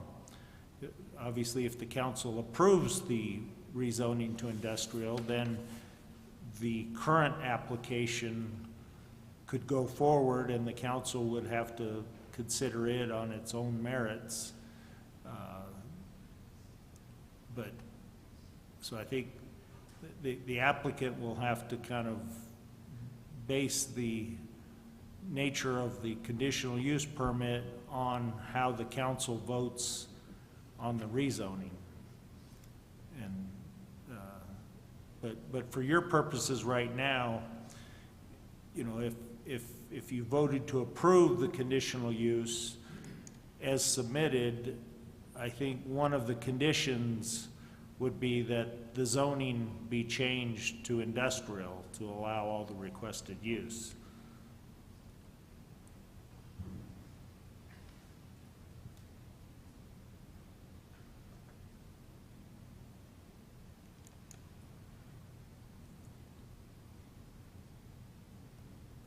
Yeah, and I don't necessarily see that in what we were handed.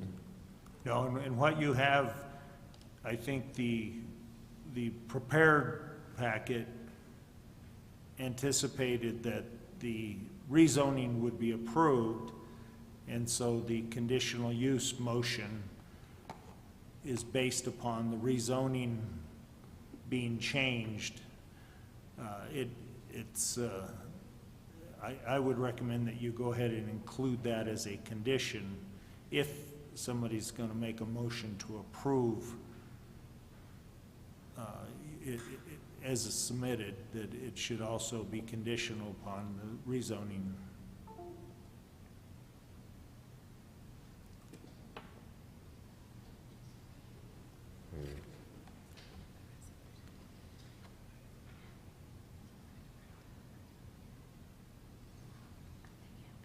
This is why it's confusing to put CUPs and rezonings sequentially in the same meetings, because... So it shouldn't have been done last meeting. Well, I mean, it happens, generally it occurs when they aren't controversial, you don't have opposition, is where you see it most often. Of course, sometimes it's difficult for staff to determine what's going to be controversial until you get to the hearing and you have people show up and express their concerns. But yeah, it's ideally you'd want the zoning controls everything. So unless there's a change in zoning, then the CUP, has to only ask for permission to do activities that are permitted in the approved zoning, which currently is commercial. Because, yeah, this one even talks about the 20-foot tall evergreen trees being planted and stuff. Yeah. So shouldn't we approve or deny based on how it was presented to us and not make amendments to it? Because we're not Unless deciding. the applicant, and obviously, since you don't control what the zoning is, you make a recommendation. I think their intention is to proceed and get council to approve the rezoning. So, I think your consideration tonight would be, you can make it, if you choose to approve the CUP request with all of the requested activities, then I think it would be appropriate to say that it's conditional upon a change in the zoning.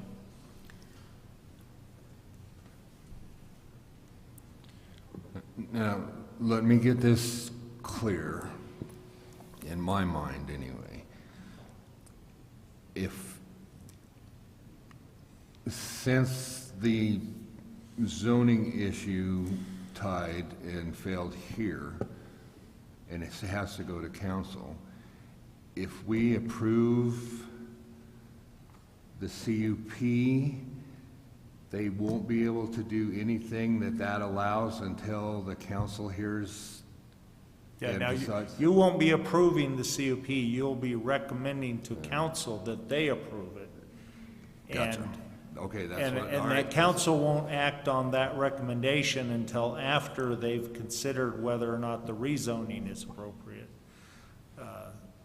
And if they deny the rezoning request, then the applicant has the ability to say, well, okay, we still want a CUP because we have commercial zoning, and commercial zoning has certain uses that can be approved by a conditional permit, and some of those uses are activities that they would like to do on the property. So, they would just have to review their application to decide what they want to eliminate in order to apply for the conditional use on a commercial property.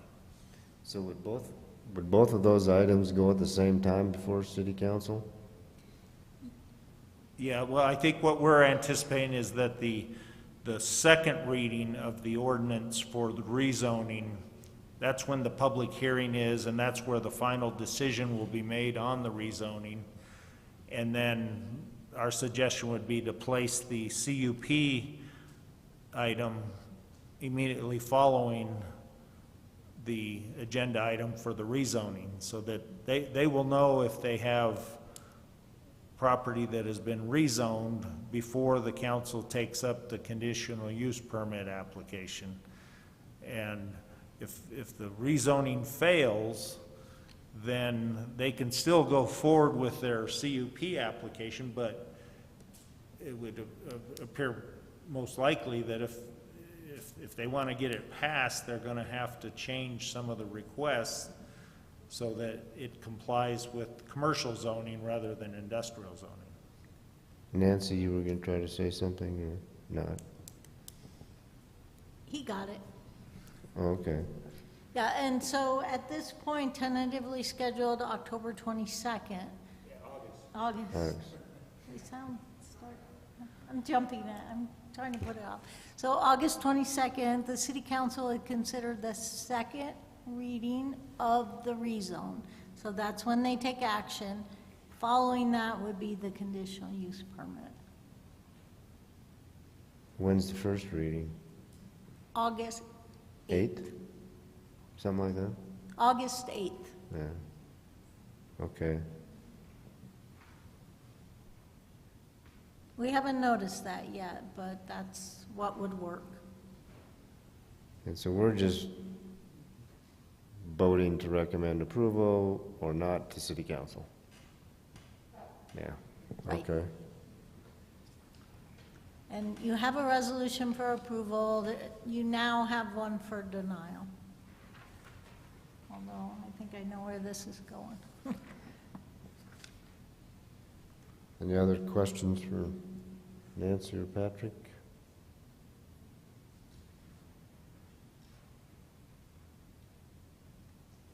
Guess I would entertain a motion. I move that the Planning and Zoning Commission approve Resolution Number 10, Series 2023, a resolution recommending that the City Council approve the requested conditional use permit for property located at 1050 Lebanon Road, Section 23, Township 36, Range 16, TRNW2, Southwest 4, Southwest Quarter, with the conditions that Nancy read earlier. There's a motion to approve. Is there a second? I'll go ahead and second it. Any further discussion? Let's proceed to vote. McDaniel, No. Weiss, Yes. Scorts, No. Ramey. Yes. Motion fails. Patrick, do we need a motion to recommend denial since it already failed? Well, same as with the previous matter, you can do a recommendation for denial, and I believe Nancy has prepared a resolution that recommends denial. It would, you may want to write this in, it would be resolution number 14. I was gonna say, yeah, doesn't have a number. But Also, in that one that you just passed out, Rachel, towards the bottom, it still says approval. In the second from the bottom, whereas, so everybody should be aware that it should say denial there. There's a typo.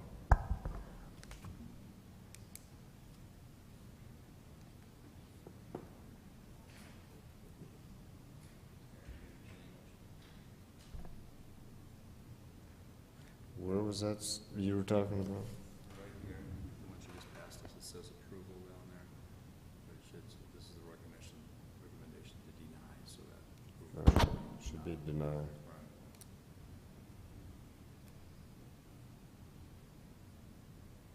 Second whereas, towards the bottom, from the bottom, still says approval.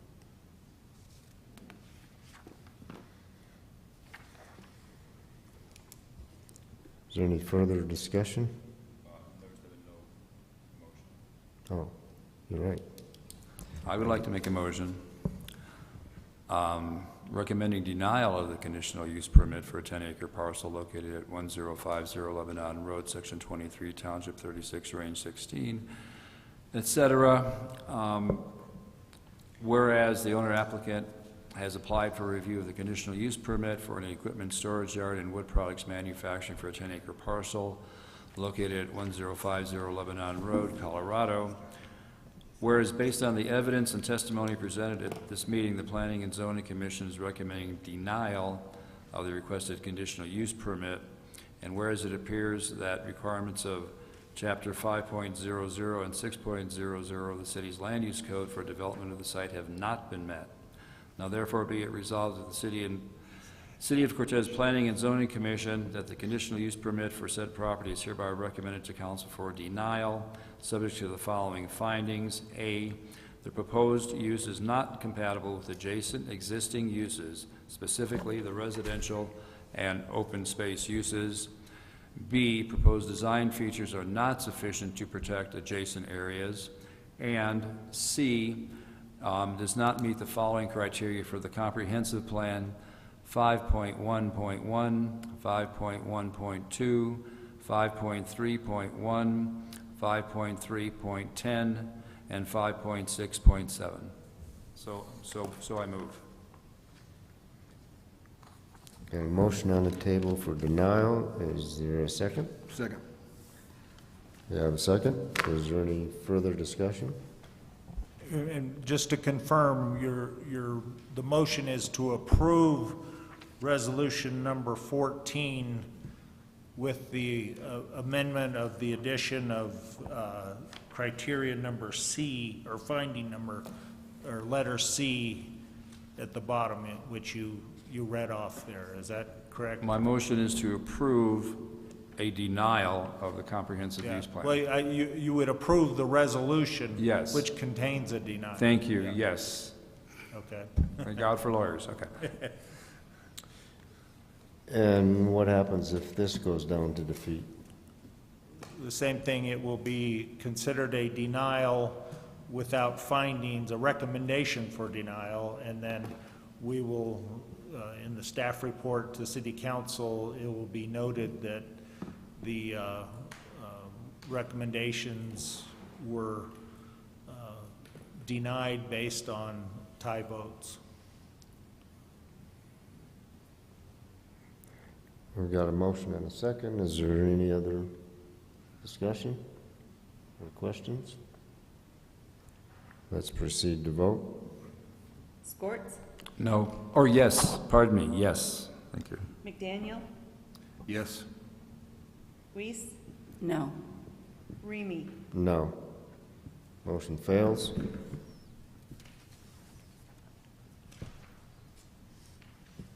So do we move on to our next item of business? Which is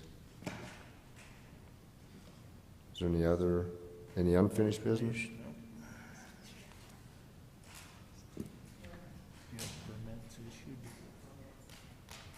Oh, yeah, just check the building permits. Any other items of business, permits?